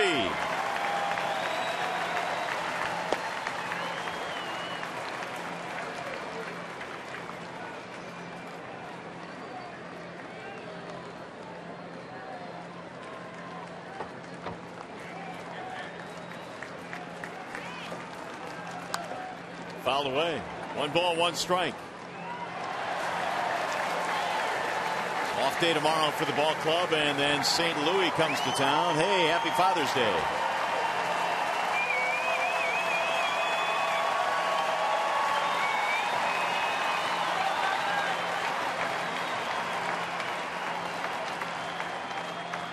Here's the 1-1. Popped him up. Should do it. Who wants it? Santiago, and the Tigers win 2 out of 3. Villarreal comes on in the 9th and has a 1-2-3 frame. And the Tigers celebrate winning 2 of 3 from the Colorado Rockies.